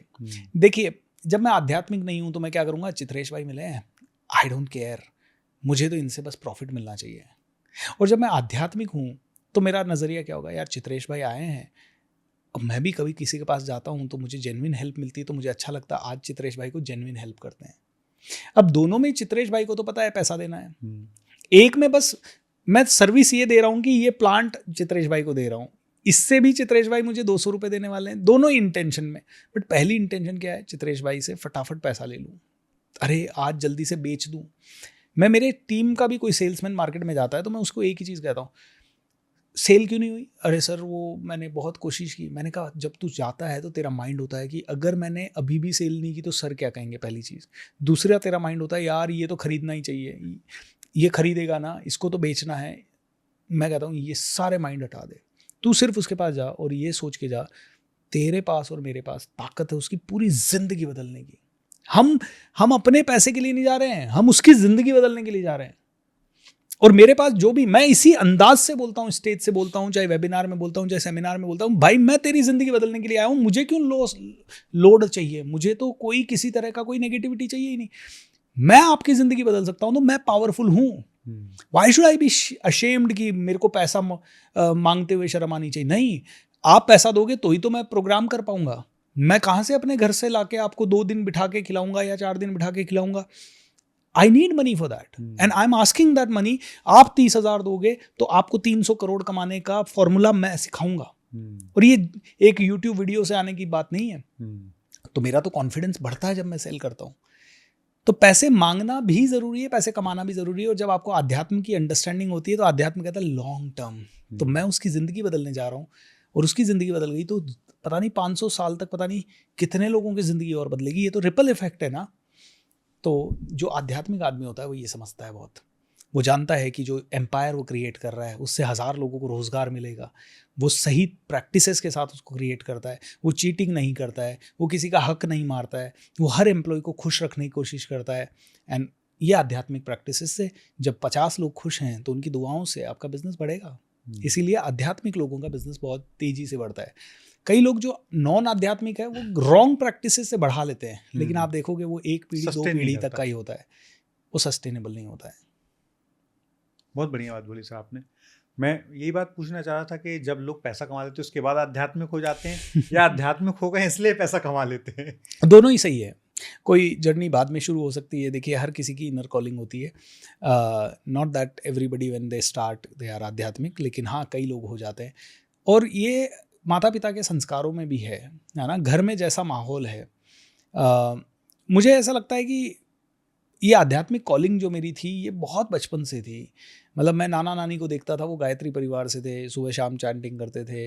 मैं मेरी दादी जी को देखता था भजन गाते हुए। मम्मी भी जब हम छोटे थे तो हम सुबह सो रहे होते थे और भजन चला देती थी। और उसके बाद मेरे मोहल्ले में कई लोग हर शनिवार को या मंगलवार को सुंदरकांड का पाठ करते थे। मंदिर में सहस्त्र धारा हो रही है, कीर्तन हो रहे हैं किसी के घर पे। तो मुझे तो ये इतनी अपील करती थी चीज़, मैं खो जाता था। कोई संत वंत आते थे आसपास, तो मतलब उनके सत्संग में जाके कई बार मैं और मेरे दोस्त वगैरह बैठ जाते थे। आज भी याद है, किरीट भाई जी आए थे हमारे वहाँ, और हम लोग दिन में भरी दोपहर में 2 बजे उनकी कथा सुनने जा रहे होते थे, गर्मियों के दिनों में भी। तो ये सब चीज़ें जब आती हैं तो ऐसा लगता है कि खींचती थी ये मुझे कई बार। ये मेरे टीचर नित्य शांति से मिला, वो बुद्धिस्ट मंक थे, तो मैं कई मोनेस्ट्री में जाके पूछता था कि कैसे मंक बना जाए। तो मुझे लगता है कि कुछ चीज़ें बचपन से हम थोड़ा थोड़ा संस्कारों के कारण आता है, और कुछ चीज़ें मेरी लाइफ में जब प्रॉब्लम्स आई तब भी मैंने देखा। तो जितने भी लोग आध्यात्मिक हैं, या तो बाय बर्थ भी हो सकते हैं, और ये किसी भी वक्त डेवलप भी हो सकती है। एप्पल गिरा न्यूटन के सर पे, किसी भी वक्त गिर सकता था, और जिस वक्त गिरा हो सकता है उसके पहले भी कई चीज़ें गिरी, लेकिन उसी वक्त उसको ध्यान आया। तो वो शायद राइट समीकरण, राइट स्टार्स, आपके राइट चीज़ें, राइट एनवायरनमेंट बन जाता है, उसी समय सब कुछ हो जाता है। बहुत बढ़िया सर, बहुत अच्छे से आपने चीज़ों को सिंप्लीफाई करके लोगों के लिए बताया।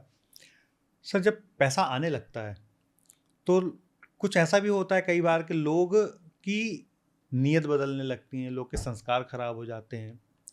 तो कैसे पैसे आने के बाद भी उस समझ को बना के रखा जाए कि हम अध्यात्म के प्रति डिवोटेड भी हो जाएं? और मैं तो इस फेवर में भी हूँ कि जब हमने पैसा कमाया तो बहुत धार्मिक काम करें, जिससे हमारे धर्म के बारे में, हमारे संस्कारों के बारे में लोगों को पता चले। आज देखिए, भारत में योगा की शुरुआत भारत में हुई, आयुर्वेद की शुरुआत भारत में हुई। हम गर्व तो बड़ा करते हैं कि इन सब के हम जनक हैं, पर स्वामी रामदेव जी के पहले तो मैं बहुत कम लोगों को जानता था जो योग के बारे में भी जानते थे। ट्रू। तो ये समझ कहाँ से आया कि पैसा भी कमाएं, और पैसा कमाने के बाद उसको हम अपने खुद के संस्कारों में लगाएं और लोगों को डेवलप करें? जैसे आज आप में वो समझ आई, आज आप बहुत सारे प्रोग्राम ऐसे कर रहे हो जो आप खुद बोलते हो कि जो तुम्हारी मर्जी हो वो पे करके जाओ जी। तो ये समझ कैसे आई, ये माइंडसेट कैसे बना? ये है ना, अध्यात्म को पढ़ते पढ़ते, मतलब अध्यात्म या ना अवेयरनेस होते होते, कि जब हम खुद को देखते हैं तो हम कई चीज़ें कर लेते हैं क्योंकि हमारे लिए सहज है पे करना, और कई चीज़ें हमारे मन में है करना है लेकिन हमारे लिए असहज है क्योंकि पैसा ज़्यादा देना पड़ता है, इसलिए हम नहीं कर पाते। जब हम अपने आप को देखते हैं तो कई बार मन मारते हैं। कई बार जब मैं स्टेज पे खड़ा होता हूँ तो मुझे देखता है यार, या लोग करना चाहते हैं, लेकिन एक इनके और मेरे बीच में ना, इनकी ग्रोथ और मेरी ट्रेनिंग के बीच में सिर्फ थोड़ा सा एक चीज़ खड़ा है, पैसा। जब मैं ये कांटे को निकाल दूं तो शायद इसका तो उधार हो जाएगा, मेरे को कम या ज़्यादा मिल सकता है। लेकिन मैंने हमेशा ये देखा, when you support the world selflessly the whole universe supports you endlessly. तो चित्रेश भाई, ये मेरी ज़िंदगी का मूल मंत्र बन गया। तो जितने भी लोग ऐसे हैं जिनको ये समझना है कि अध्यात्म कितना फॉलो करें और पैसा कितना कमाएं और कौन सी थिन लाइन है, उन लोगों के लिए मैं एक ही चीज़ कहूँगा, कन्फ्यूजन मत रखें, दबा के पैसा कमाएं, कॉन्फिडेंटली पैसा कमाएं। बस इतना ही है, उस पैसे को उन्नत कामों में लगाते जाएं। क्योंकि देखिए, एक हॉस्पिटल वाला भी पैसा कमाता है और एक दारू बेचने वाला भी पैसा कमाता है। अब क्या आपके अंदर इतना सा कॉमन सेंस नहीं है कि आपको क्या करना चाहिए?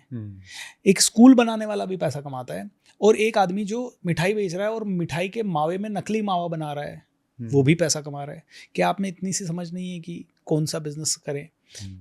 अगर मिठाई बनानी है तो नकली मावा क्यों, असली मावा बनाते हैं और लोगों को महंगी बेचो, महंगा बेचते हैं, कोई दिक्कत नहीं है। लेकिन हमारे हो सकता है महंगा कम बिके, लेकिन कम भी बिका तो आपको तो सेटिस्फैक्शन है ना कि मैंने तो असली मावा खिलाया जो बच्चे को खिला सकता हूँ मेरे। तो आई थिंक अध्यात्म बहुत ही सरल चीज़ है। अध्यात्म कहीं नहीं कहता कि आप पैसे मत कमाओ। ये मेरी पर्सनल चॉइस है कि मैं कितना पैसा लूँ और कितना ना लूँ। मैंने एक प्रोग्राम का 5 लाख भी लिया है, एक दिन के प्रोग्राम का 40,000 भी इंडिविजुअल से लिया है, और मैंने कभी ये भी बोला है कि मर्जी है तो दे, नहीं है मर्जी तो मत दे। ये मेरी पर्सनल चॉइस है। आध्यात्म मुझे कभी नहीं रोकता कि पैसा नहीं कमाऊं। आध्यात्म मुझे कहता है अगर तुम्हारे अंदर आध्यात्मिक प्रैक्टिसेस है तब तो तुम्हें ज़्यादा कमाना चाहिए, ताकि एक आध्यात्मिक व्यक्ति जब ज़्यादा कमाता है तो वो सारे धार्मिक कामों में लगाता है, सारे परोपकार के कामों में लगाता है, लोक कल्याण के कामों में लगाता है। जैसे कि आप देखो कई ऐसे राजा महाराजा हुए जो बहुत आध्यात्मिक थे। जैसे मान लेते हैं छत्रपति शिवाजी महाराज, उन्होंने कितने सारे निर्माण काम करवाए, कितने किले बनवा दिए महाराष्ट्र में। महाराष्ट्र को एक अभेद गढ़ बना दिया, धीरे धीरे मुगलों को भगा दिया, कई सारी चीज़ें की। अगर हम बात करते हैं झांसी की रानी लक्ष्मीबाई की, तो उन्होंने कितना बड़ा एक क्रांति का बिगुल बजाया, जिसके कारण बाद में अंग्रेज़ों को भारत छोड़ना पड़ा। तो जब एक अच्छा इंसान पैसा कमाता है तो वो ऐसा कुछ करता है समाज में जो सदियों तक लोगों के काम आता है। वो लेगेसी लर्निंग के बेस में हो। तो मुझे तो लगता है हर अच्छे आदमी को दबा के पैसा कमाना चाहिए। एंड आध्यात्मिक प्रैक्टिसेस को सुबह शाम, तो जब आप इस्कॉन में जाते हो तो वो कहते हैं सैंडविच, सुबह अध्यात्म, शाम को अध्यात्म, दिन में उन आध्यात्मिक प्रैक्टिसेस को अपने बिजनेस में इम्प्लीमेंट। तो सुबह पूजा कर लो, भगवान का नाम ले लो, शाम का भगवान का नाम ले लो, और दिन भर जो काम कर रहे हो वो कर्म ही पूजा है। गीता का ज्ञान अपना लो, तो अपने कर्म को शिद्दत से कर लो। यही स्पिरिचुअलिटी है। बहुत बढ़िया सर, क्योंकि मैंने तो आपको स्टेज से सेल्स करते देखा है, स्टेज से ट्रेनिंग देते देखा है, तो कब आपको ऐसा लगा कि अब मैंने जो कमा लिया है ये मेरे लिए इनफ है? यानी कब आप सेटिस्फेक्शन के लेवल पे पहुंच गए? क्योंकि मुझे लगता है जब तक हम पेट भर के हमारे पास चीज़ें ना आ जाएं तब तक शायद अध्यात्म की समझ भी नहीं आती और हम उसके प्रति रुझान भी नहीं हो पाते। ऐसा मेरा सोचना है व्यक्तिगत, हो सकता है गलत हो। तो कब आपको ये लगा कि now this is enough for me, now I have to do something for society? Honest बताऊं चित्रेश भाई? बिल्कुल ऑनेस्ट बताया। ऑनेस्टली ये बताऊंगा कि देखिए मैं बहुत गरीब फैमिली से आया हूँ। मतलब गरीब इन द सेंस, मैं नहीं कहूँगा कि हम बिल्कुल खाने पीने के ही हमारे पास कुछ नहीं था, लेकिन बहुत ही लिमिटेड से आए। तो आज भी ना मेरी ज़रूरतें ज़्यादा नहीं है। न मेरी वाइफ मुझसे कभी कुछ मांगती है, न मेरा बेटा कुछ ज़्यादा मांगता है। बेटा तो चलो छोटा है, वो कभी कभी उसकी डिमांड ऊपर नीचे हो सकती है। मेरे पिताजी भी बहुत सिंपल लाइफ जीते हैं। इनफैक्ट मैं ही मेरे घर का एकमात्र व्यक्ति हूँ जो सबसे ज़्यादा खर्चीला है उनके सबके हिसाब से और मेरे हिसाब से भी। हालांकि मैं जब अपनी इंडस्ट्री के लोगों को देखता हूं तो वो एक से बढ़कर एक महंगे कपड़े पहन रहे हैं, एक से बढ़कर एक महंगी गाड़ियां खरीद रहे हैं, एक से बढ़कर एक महल बना रहे हैं। लेकिन मेरे परिवार को मतलब लगता है यार जो है उसको ही मेंटेन कर लो, उतना बहुत है। हम लोग बहुत ही साधारण फैमिली से हैं। तो आज भी मैं ऑनेस्टली बोलूँगा मेरे घर परिवार की पूरी ज़रूरत 1 लाख रुपए से ऊपर नहीं है। ऑलराइट, तो जब ज़रूरत है ही नहीं एक लेवल की, और 1 लाख कमाना मेरे लिए अब शायद 2 घंटे का काम है, 1 घंटे का काम है, आधे घंटे का काम है, 5 मिनट का काम है। कई बार 5 मिनट बात करते हैं किसी इंसान से और वो लाख 2 लाख दे जाता है। तो जब काबिलियत ज़्यादा बढ़ जाती है तो कामयाबी जल्दी जल्दी आने लगती है। तो मुझे कभी भी, मैं नहीं कहूँगा कि मेरे पास आज उतना पैसा है कि मैं 1000 साल तक खा सकूँ या मेरी 4 पीढ़ियाँ खा सकें। हो सकता है, और जितना भी पैसा होता है ना किसी भी इंसान के पास, वो इन्वेस्ट करता रहता है इधर उधर। तो हमारा भी पैसा थोड़ा मोटा जो भी है वो इन्वेस्टेड है, और इतना भी नहीं है कि मैं अगले 20-30 साल खा सकूं। लेकिन हाँ, इतना कॉन्फिडेंस इतना है कि 20-30 साल खा ना सकूं, 20-30 हज़ार लोगों को खिला सकूं रोज, वो भी 20-30 सालों तक, इस कॉन्फिडेंस के भरोसे। तो ये कॉन्फिडेंस है जिसके बाद मुझे एक लेवल के बाद ऐसा लगता है कि मैं आज भी, ऐसा नहीं है कि मैं सिर्फ फ्री में ही काम कर पाऊंगा। मैं ये जानता हूँ कि मैं कुछ काम फ्री में कर सकता हूँ, और मेरी जीविका चलाने के लिए, मेरे ऑफिस को चलाने के लिए, मेरी टीम को सैलरी देने के लिए कुछ काम के लिए मैं पैसा चार्ज करूँगा। अब मुझे इतना ही करना है। जब मैं कोविड के पहले, जब मेरा बहुत फाइनेंशियल प्रॉब्लम आई थी, तो मैंने मेरे टीचर के पास गया। उन्होंने कहा, भूपेंद्र तू ट्रेनिंग में आया क्यों था? मैंने कहा सर मैं तो सेवा करने आया था। तो तू तो सेवा छोड़ के तू तो मेवा खा रहा है। तो मैंने कहा सर क्या करूँ? बोले भूपेंद्र तेरी ज़िंदगी में बार बार फाइनेंस की प्रॉब्लम आ रही है, तो तू एक प्रोग्राम तेरा कोई भी जिस कारण से तू आया था उस कारण के लिए कर दे। तो तू शुरू में आया था कि तू, तेरी जिंदगी किसी ने बदली, तो तू लोगों को सिर्फ अवेयरनेस करना चाहता था। बस तू फ्री में या कम पैसे में एक प्रोग्राम कर दे, और जो तुझे सबसे अच्छा लगता है। मैंने कहा सर सबसे अच्छा प्रोग्राम कर दिया तो मैं आगे क्या सिखाऊंगा? मैं भी इनसिक्योर हो गया। मैंने कहा मेरा लॉ ऑफ अट्रैक्शन का प्रोग्राम जिसका मैं 15,000 चार्ज करता हूँ, वो ही सबसे अच्छा प्रोग्राम मुझे तो लगता है। तो उन्होंने कहा तेरे को किस चीज़ के ऊपर प्रोग्राम बनाना है? सेल्स, 5 किताबें खरीदना, 5 प्रोग्राम अटेंड करना, बन जाएगा। कमी है तेरे पास थॉट्स की? मैंने कहा नहीं। उस दिन मैंने अपना लॉ ऑफ अट्रैक्शन का 2 दिन का प्रोग्राम, जिसका मैं 15,000 चार्ज करता था, फ्री ऑफ कॉस्ट कर दिया। लोग हैरान हो गए। अच्छी होटल में चाय कॉफ़ी पिला के मैं वो प्रोग्राम फ्री कर रहा हूँ। लोगों को लगा इसका कोई मकसद होगा। जब वो आए और 2 दिन में कुछ नहीं बेचा, लोगों ने कहा यार इसका तो कोई मकसद ही नहीं है। वो 1 से 2, फिर मैजिक ऑफ थिंकिंग रिच 28 दिन का फ्री कर दिया। और उसके बाद अब तो मैनिफेस्टेशन रिट्रीट, हैप्पीनेस रिट्रीट, ऐसे कई प्रोग्राम में फ्री में, या लोगों की मर्जी हो वो पे करके आए। कमी कभी नहीं पड़ती। और मैंने मेरे टीचर से ये सीखा है कि नए प्रोग्राम कभी भी बनाए जा सकते हैं। सो पेट भरा हुआ नहीं है चित्रेश भाई, लेकिन ये है कि समझ बहुत अच्छी आ गई है। तो मुझे लगता है कि जो main thing is the main thing, मेरे टीचर कहते हैं main thing, keep the main thing the main thing. मेरे प्रोफेशन में मेरी मेन थिंग कभी थी नहीं पैसा। मैं ट्रेनर बना ही नहीं था कभी पैसा कमाने के लिए। तो my main thing was to transform people, क्योंकि किसी ने मेरी ट्रांसफॉर्म की। तो मैं तो जब ट्रेनिंग में आया था ना, मेरा एक ही एक्सपेक्टेशन था, मैं 30,000 जॉब में कमाता हूँ, ट्रेनिंग में 30,000 कमा लूंगा क्या, if yes I am getting into training, बस। आज के ट्रेनर्स क्या है, नया आदमी कहता है मुझे ट्रेनर बनना है, अरे यार बिंद्रा जी इतना कमा रहे हैं, संदीप माहेश्वरी जी इतना कमा रहे हैं, मैं भी 50 करोड़ कमा लूंगा क्या। वो पहले ही दिन 50 करोड़ की सोच लेके आता, नॉलेज बढ़ाने की सोच लेके नहीं आता, सर्व करने की सोच लेके नहीं आता, मैं भी 50 करोड़ कमा लूंगा। अगर तुम पैसे के लिए आ रहे हो ना, ट्रेनर तो मत बनो कम से कम, क्योंकि फिर तुम करप्ट ट्रेनर ही बनोगे। मैं ये नहीं कहता कि जो भी ट्रेनर पैसे कमा रहे हैं वो करप्ट है। मैं ये कहता हूँ कि जितने भी ट्रेनर्स का मोटिव सिर्फ पैसा कमाना है, वो एक लेवल के बाद कोई ना कोई अपने ऑडियंस के साथ गलती करेंगे। और मैंने भी की है। जब तक मैं सिर्फ पैसा कमाने की दौड़ में था, तब तक मैं कहूँगा कि कई बार माइंड में पैसा ही चल रहा होता था। यार आज इस इंसान से मिल रहे हैं, इससे कितना पैसा मिल जाएगा, इससे पैसा मिलेगा तो मिलते हैं, नहीं तो नहीं मिलते हैं। लेकिन धीरे धीरे जब समझ में आया कि आज अगर मुझे सुनने के लिए 1000 लोग आ रहे हैं, उनमें से हो सकता है, पहले क्या मैं बताता हूँ आपको, पहले अगर 1000 लोग आते थे तो हमारा ध्यान उन 100 लोगों पे होता था जो हमें ज़्यादा पैसा दे सकते हैं फ्यूचर में। अब 1000 लोग आते हैं ना, तो मैं फ़र्क ही नहीं करता कौन लाख कमा रहा है, कौन करोड़ कमा रहा है, कौन 10 करोड़ कमा रहा है, कौन 1000 करोड़ कमा रहा है, और कौन बिल्कुल गरीब आदमी और कुछ नहीं कमा रहा है। मेरे लिए तो एक ही चीज़ मैटर करती है, यार वो अपनी ज़िंदगी का सारा काम छोड़ के मुझे सुनने आया है, वो अपनी ज़िंदगी का सारा काम छोड़ के मुझसे मिलने आया है, और मैं कहूँ तेरे पास पैसा नहीं है ना, इसलिए मैं नहीं मिलूंगा तुझसे। मुझे कई लोग कहते हैं सर सबके साथ फ़ोटो मत खिंचाया करो, वो तो फ्री में आए, कम पैसे में आए, और आपकी फ़ोटो भी उसको मिल गई। और जब वो लोग ये ज्ञान मुझे देते हैं तो मुझे बड़ी दया सी आती है उनके ऊपर। मैंने कहा यार how can you B so insensitive, कि एक तो जो इंसान के पास पैसा नहीं है वो इतनी दूर से शिद्दत से सीखने के लिए आया है, और भूपेंद्र सिंह राठौड़ से कहे तेरे को फ़ोटो नहीं मिलेगी, क्यों, तेरे पास पैसा नहीं है, तूने VIP सीट नहीं ली ना, मुझसे तो नहीं होगा। और मैं बिजनेस सेंस के बारे में बात करूँ तो हाँ, जब लोगों को लगता है अरे इन्होंने VIP सीट ली है तभी इनको फ़ोटो मिल रही है, अगली बार मैं भी VIP सीट लूँगा तो लोगों की डिज़ायर बनेगी और मुझे ज़्यादा पैसा मिलेगा। नहीं, मुझे वो डिज़ायर नहीं चाहिए, मुझे नहीं करना है वैसे काम। मैं नहीं हूँ अब किसी भी ट्रेनर के कंपटीशन में। तो I want to win the hearts, I want to earn the blessings. बहुत बढ़िया सर, बहुत मज़ा आ रहा है। कोई पेट भरा हुआ नहीं है चित्रेश भाई। पेट, अगर पैसे की बात करें तो ऐसा नहीं है कि अरबपति हैं हम, बहुत गरीब फैमिली से आए हैं। जो आज तक कमाया है वो छोटी छोटी अपनी ज़रूरतें और शौक़ पूरे करने में गया है, परिवार को स्टेबल करने में गया है, और अब जो करना चाहते हैं वो भगवान का काम है। अभी तक अपना काम कर रहे थे, अब भगवान का काम करना है। इसीलिए मैं तो कहता हूँ मेरे इष्ट देव अब हनुमान जी हैं, और अब जो भी करेंगे हनुमान जी करेंगे। मैं सिर्फ मोहरा हूँ, मैं सिर्फ जरिया हूँ। बहुत बढ़िया।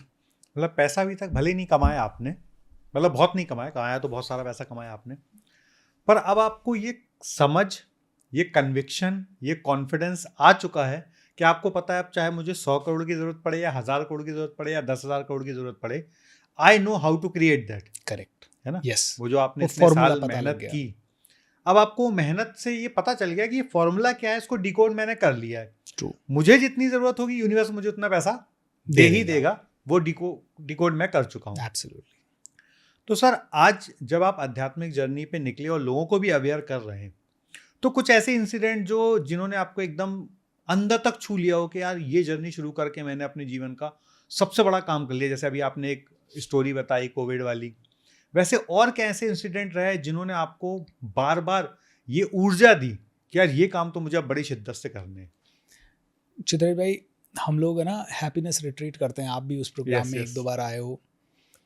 उस हैप्पीनेस रिट्रीट में कई लोग आते थे हमारे, और इग्नाइटिंग द स्पार्क, ऐसे कई सारे मेरे प्रोग्राम होते हैं। बट उस हैप्पीनेस रिट्रीट में हम लोग जब रात को प्रोग्राम कर रहे होते हैं, 3 दिन के बाद मुझे फीडबैक मिलता है लोगों का। एक व्यक्ति आते हैं, कलकत्ता से आए, और वो हमें फीडबैक देते हैं कि सर, मुझे 4th स्टेज कैंसर था, मुझे इतना पेन होता था कि मैं एक भी दवाई गोली पेन किलर लिए बिना बैठ नहीं सकता था।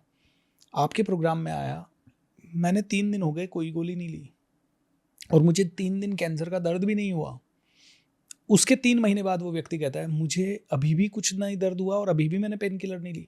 6 महीने बाद मुझे उस व्यक्ति का फिर से मैसेज आता है, और 1 साल बाद फिर से मैसेज आता है, सर अभी मैं पूरी तरह से ठीक हूँ, मैंने बुक लिख दी है और दलाई लामा जी के साथ वो बुक लॉन्च की है। ऐसा फीडबैक मुझे राजीव जी का आया।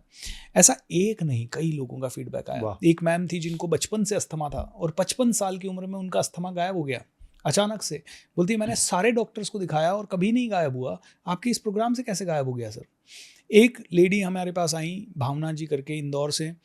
वो कभी भी अपनी फ्लैट की 4 सीढ़ियाँ नहीं चढ़ पाती थी, उनका सांस फूल जाता था। बोलती है, सर मैं कभी भी 3 ताली भी बजाती थी और थोड़ा डांस कर लेती तो इतनी जोर से सांस फूल जाता था, और इंदौर के 4 अलग अलग डॉक्टर्स से मेरा अलग अलग समय पे इलाज चला, लेकिन मुझे कभी रिलीफ नहीं मिला। और आपके इस 2 दिन के प्रोग्राम में मैं नाची हूँ, गाई हूँ, जम के मैंने तालियां बजाई और मेरा सांस नहीं फूला सर।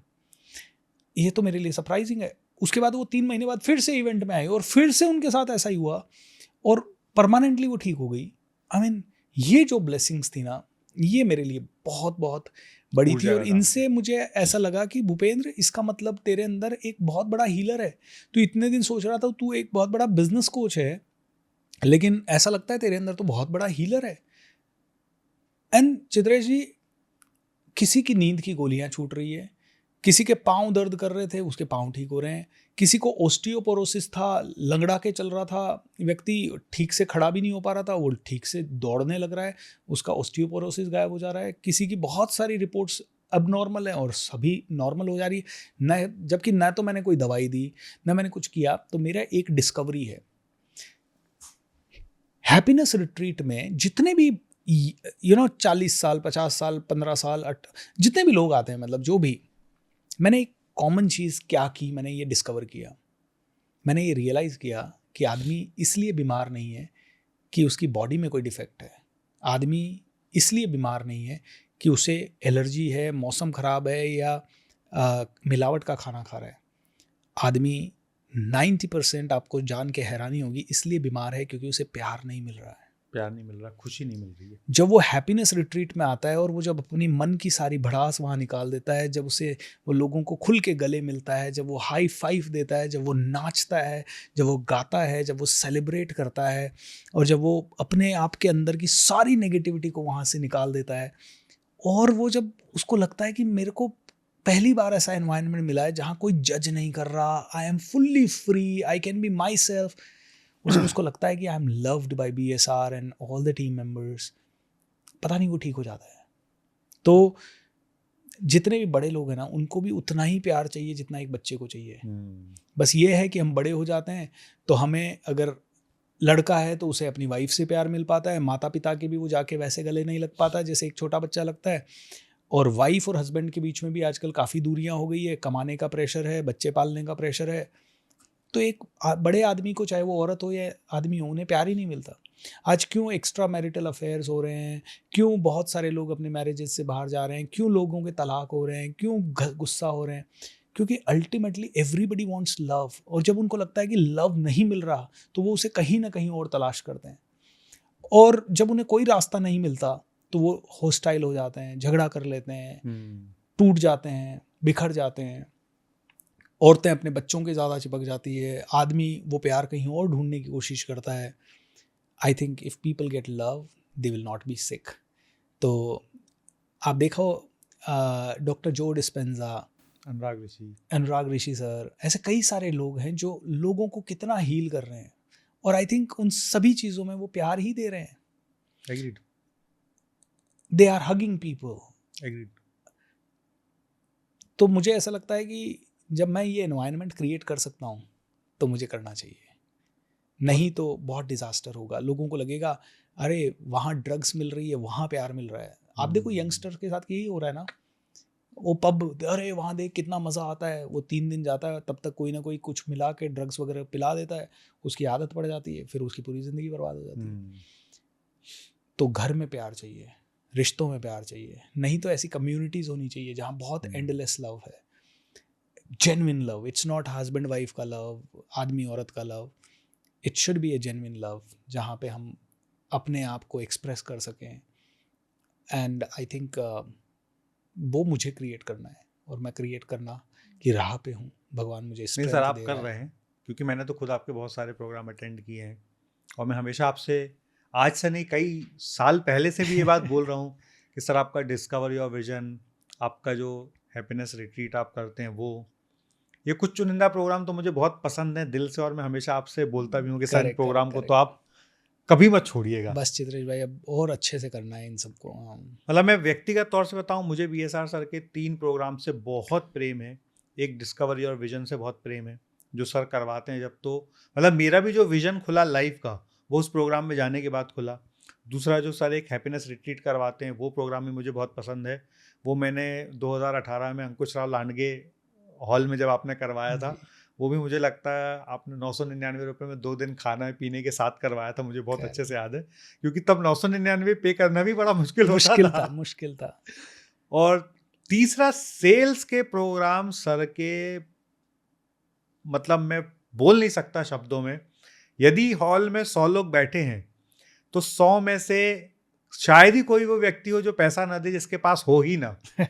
बाकी तो 99 लोग पैसे दे के ही उस प्रोग्राम से उठते हैं। आपकी जैसी सेल्स मैंने अपने लाइव वाली तो कभी किसी की नहीं देखी। बहुत सारे लोगों के बारे में सुना है, डेनलॉग, ग्रैंड कार्डन, पर उनको मैंने कभी फिजिकल मिला नहीं हुआ है, उनके प्रोग्राम 1 to 1 अटेंड नहीं किए। बट आपकी जैसी सेल्स तो मैंने आज तक सर जीवन में किसी की देखी नहीं। थैंक यू चित्रेश भाई, आई मीन इस दिस मीन्स अ स्तर पे, लॉट, दिस इस मीन्स अ लॉट। स्तर पे सर ट्रेनर होने के बाद आपने अध्यात्म की राह चुनी। ये सच में बड़ा चुनौती वाला काम है जो आप कर रहे हैं, और परमात्मा आपको पूरी शिद्दत से हिम्मत दे, और हम सब आपके साथ हैं इस काम की, इस जर्नी की शुरुआत में आपके लिए, जो हम सबसे सेवा होगी ज़रूर करूँगा। तो सर एक और दिलचस्प सवाल यहाँ पे आता है कि जैसे मैंने अभी आपसे पूछा कि आपको कब लगा अब मेरे लिए इनफ हो गया, मुझे इस जर्नी में जाना है, तो सर यहाँ थोड़ा सा डर तो आता ही होगा आज भी अपने लाइफ को बहुत लेके, डर आ रहा है, अपनी सच बोलूँ फाइनेंशियल तो मैं बहुत सिक्योरिटी को डर आ रहा है। लेके। I want to be very honest, मैं मोटिवेशनल स्पीकर भी रहा, मैंने लोगों को बहुत सिखाया, और डाउट और डर ये दो चीज़ें आती है। और ये इसलिए आती है क्योंकि इतने साल एक आइडेंटिटी के साथ जिए कि हम बिज़नेस कोच हैं, और बिज़नेस कोच में मेरे लिए बहुत आसान था पैसा कमाना। मुझे कुछ नहीं करना है, 100 बिजनेसमैन को अपने हॉल में बिठाना है। आज तो हज़ार हज़ार लोग बैठ जाते हैं, और 100 बिजनेसमैन को बैठा के, जैसे अभी आपने सेल्स की बात की, मैं सेल्स के बारे में बात करूँगा। 3 घंटे में बात करता था 2013, 14, 15, 16, 17 में। 25 लोग बैठे होते थे, उनमें से भी मैं 6 लोग, 7 लोग, 8 लोग, 9 लोग 2-2 लाख रुपए के कन्वर्ट करके, मतलब मेरा मुश्किल से लगा कुछ भी नहीं है, क्योंकि वो प्रोग्राम का तो लोगों से हमने पैसा लिया है। हमारी सिर्फ एक आदमी की सैलरी लगती थी उनको, मतलब 30 लाख 40 लाख ऐसे एक प्रोग्राम में कमा के उठ जाते थे 13-14 के बाद।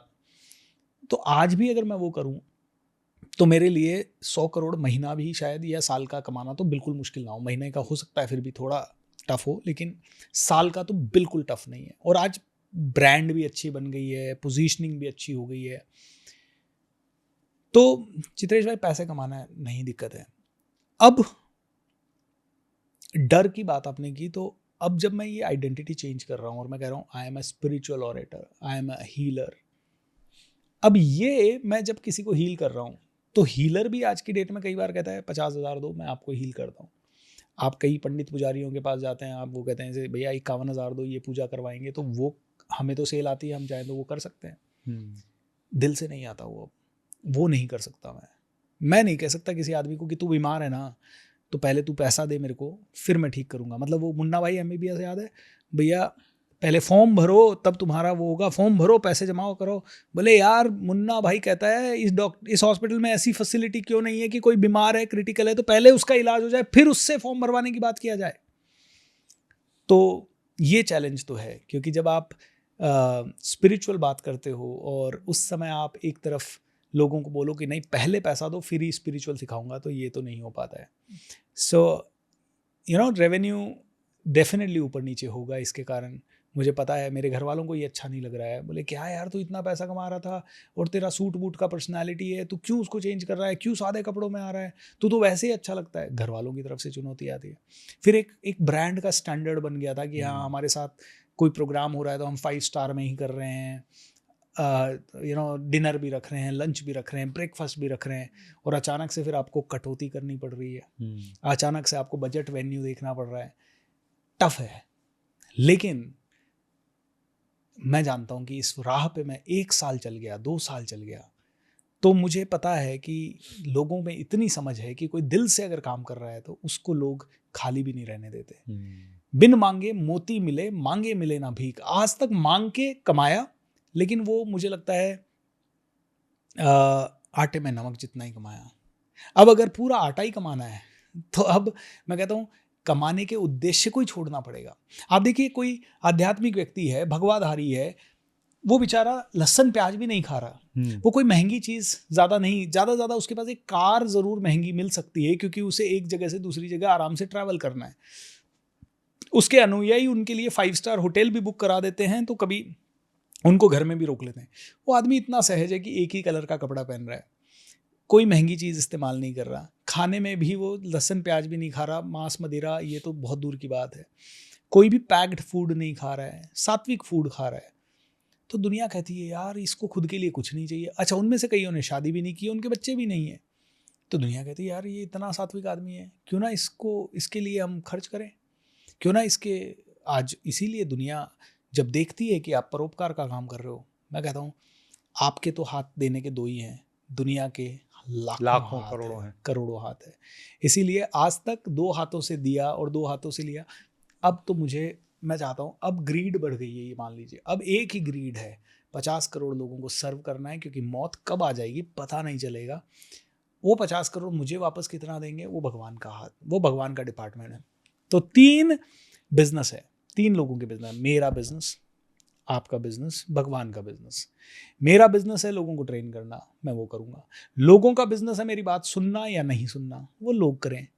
और भगवान का बिजनेस है मुझे फल देना या नहीं देना, वो भगवान देखें। मुझे उनके बिजनेस में इंटरफेयर नहीं करना, उनके बिजनेस में इंटरफेयर नहीं करना, मुझे मेरा बिजनेस करना है। बहुत बढ़िया सर। मुझे बहुत अच्छे से याद है जब 13-14 में आपसे बात होती थी, तब आप बोलते थे कि चित्रेश भाई 1 मिलियन लोगों को इंस्पायर करना है। ट्रू। तब आपका विजन स्टेटमेंट भी यही था कि मुझे I want to transform life of 1 million people. Correct. उसके बाद 1 करोड़ हुआ, 18-19 के बाद आपने 10 मिलियन की बात की, और आज आप उससे ही बड़ी बात 50 करोड़ लोगों की बात करता हूँ। सर बहुत अच्छा लगा है सुन के भी, और क्योंकि मैंने आपकी जर्नी 2014 से लगातार देखी है, और जिस हिसाब से आपने तरक्की की है, जिस हिसाब से आपने अपने अंदर भी परिवर्तन लाया है, मतलब जैसे अभी भी मैंने कैमरे पर बोला कि आपके जैसा सेल्स का ट्रेनर मैंने भारत देश में कोई दूसरा नहीं देखा। ऑल्दो आप जानते हैं मैंने किन किन के साथ काम किया और कितनी गहराई से काम किया, बट जो सेल्स की स्किल आप में है वो किसी में नहीं है। तो सर जहाँ से मैंने इस पूरे संवाद की शुरुआत की थी कि आपने 1 करोड़ कमाया, आज आपको 100 करोड़ भी कमाना बड़ा आसान लगता है। अब पैसे कंजर्व करने की भी बात कर ली हमने, प्रिजर्व करने की भी बात कर ली, जनरेशनल इनकम की भी बात कर ली हमने। अब आपके हिसाब से एक किसी भी व्यक्ति को पैसे के साथ और क्या क्या ऐसी चीजें कमानी चाहिए जिससे वो अपनी सेल्फ आइडेंटिटी को सच में जस्टिफाई कर पाए? वो आपके हिसाब से क्या हो सकता है?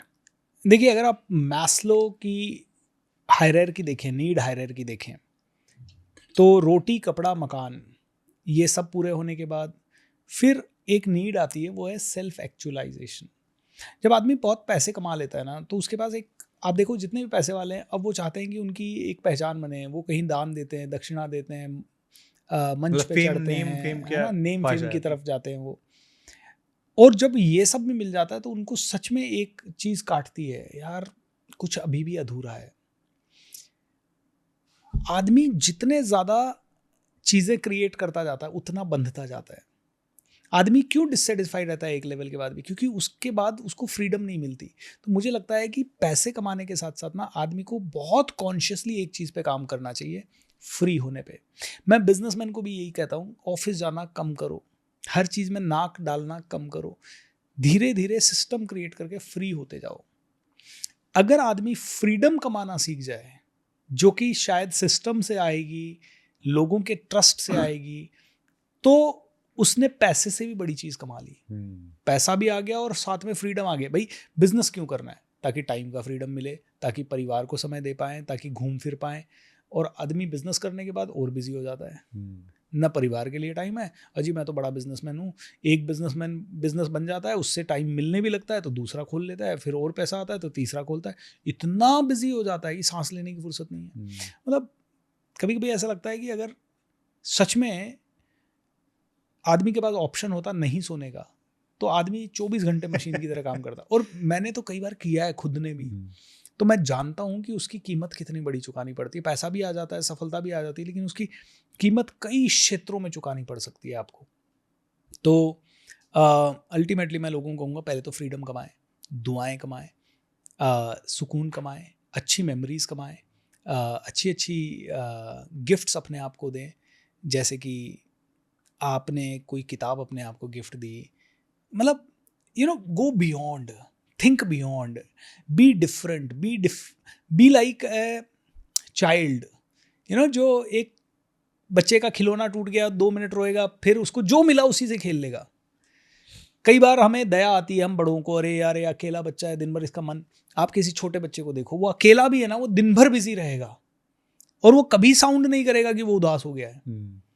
और उसके पास बच्चे हो गए तो डेफिनेटली और ज़्यादा एनर्जी उसकी हो जाएगी। लेकिन हम बड़े लोग ना बोर हो जाते हैं, उदास हो जाते हैं। I think we need to have that innocence and curiosity like a child. तो वो हमें कमानी चाहिए। बहुत बढ़िया सर। तो सर आपसे इतनी बातें कर ली, पर फिर भी मेरा तो बिल्कुल मन नहीं भरा। मतलब मुझे तो लग रहा है कि ये संवाद और अभी 1-2 घंटे चलना चाहिए। ये तो ऑडियंस हमारा जब पॉडकास्ट देखेगी तो वो ही डिसाइड करेगी कि ये कितना इंटरेस्टिंग हुआ। आप मेरे बारे में अच्छा बोलते रहोगे, मैं आपके बारे में बोलता रहूँगा। This is how it is. नहीं, पर सच बता रहा हूँ सर, मेरे भी बहुत सारे ऐसे व्यक्तिगत सवाल थे जिन पे आपने बहुत अच्छे से क्लैरिटी दी। और जैसा आप खुद भी देखते हैं, मैं बहुत सालों से फ्री हूँ, तो आज आपने वो स्टाम्प लगा दिया कि Chitresh you are earning very good. यदि आपने अपना टाइम फ्री कर लिया सो यू आर अर्निंग। मैंने आज आपको आपके बेटे के साथ देखा, जो बॉन्डिंग आपने अपने बेटे के साथ डेवलप की है, इनक्रेडिबल। बहुत कम फादर्स की वो बॉन्डिंग है। आई थिंक वो जो आपने कमाया है ना, वो अरबों खरबों रुपए दे के भी नहीं कमा सकते कोई लोग। Thank you sir, thank you sir. जिस दिन उसने फर्स्ट टाइम पापा बोला था, उस दिन मैंने सोच लिया था कि 20 साल से कमा रहा हूँ और 20 साल कमाना ही है। पर यदि मैं अपने बेटे को 1-2 साल इस एज में नहीं दूंगा तो शायद ये समय जीवन में कभी दोबारा मेरी लाइफ में ना आए। ट्रू। तो मुझे हर कीमत पे वो समय देना ही था। Absolutely. और उसका भगवान ने मुझे बहुत अच्छा रिजल्ट भी दिया। तो सर मैं खाली फाइनल समराइजेशन में कुछ नाम आपसे पूछूंगा और उन नाम को सुनने के बाद आपके मन में क्या आता है वो आप मुझे बताइएगा इन एज शॉर्ट एज पॉसिबल। प्रधानमंत्री नरेंद्र मोदी। मुझे लगता है एक डायनेमिक पर्सनालिटी जो बहुत कॉन्फिडेंट है अपने आप में। चाणक्य। अमेजिंग एट विजडम, बहुत ही वाइज। स्वामी विवेकानंद जी। सच्चे आध्यात्मिक पुरुष एंड एक प्योरेस्ट पॉसिबल सोल, जिन्होंने जीवन का हर दिशा में सही मार्गदर्शन देने की कोशिश की, जिनके शब्द बिल्कुल क्लियर हैं। Amitabh Bachchan. Very thorough professional. Sachin Tendulkar. Down to earth, humble and perfect at his work. Warren Buffett. Money magnet. Bhupendra Singh Rathore. B simple and real BSR। Chitresh Soni. Super helpful. तो आज हमने BSR सर से जाना कैसे जीवन में पैसा बनाना है, पैसा बनाने की समझ बनाना है, और पैसा बनाने के लिए जो कॉन्फिडेंस, कन्विक्शन चाहिए वो जीवन में कैसे लाना है। यदि आप सब लोगों को यहाँ तक आपने पॉडकास्ट देखा और आप लोगों को अच्छा लगा, क्योंकि मेरे तो बहुत सारे सवाल बाकी हैं, यदि आपको लगता है कि हमें BSR सर के साथ दोबारा फिर से सवाल पे आना चाहिए तो कमेंट बॉक्स में अपने सवाल ज़रूर पूछें। मैं ज़रूर BSR सर के साथ एक और पॉडकास्ट करना चाहूँगा, क्योंकि मेरे तो बहुत सारे सवाल अभी भी बाकी हैं। और मैं वापस आप लोगों को एक बात बताता हूँ कि जो रियल विजडम है, एक बड़े लेवल पे जाके देश के नामी ट्रेनर होने के बाद अपना पाथ चेंज करना, ये बड़ा डेयरिंग का काम है। जो BSR सर ने केवल सोचा नहीं, आज करके भी दिखा रहे हैं। तो हम सब सर आपके साथ हैं और Thank you, भगवान चित्रेश आपको भाई। बहुत हिम्मत दे और बहुत सहयोग दे, क्योंकि आपने हमेशा से एक बात सिखाई है कि when you support world world selflessly. Selflessly the whole universe will support you endlessly. तो आपके जीवन में ये ज़रूर यूनिवर्स सपोर्ट करेगा। We all are with you. So thank you very much sir, आपने इतना समय दिया और इस पॉडकास्ट पे लोगों को जो विजडम दी है पैसे कमाने की भी, बचाने की भी, सहेजने की भी, और वो समझ लाने की कि अब मैं 100 करोड़ 200 करोड़ 500 करोड़ बड़ी आसानी से बना सकता हूँ। तो इसके लिए बहुत बहुत धन्यवाद और वापस मिलेंगे सर हम। Thank you so much Chitresh भाई। बोलिए श्री रामचंद्र की भगवान की जय। जय।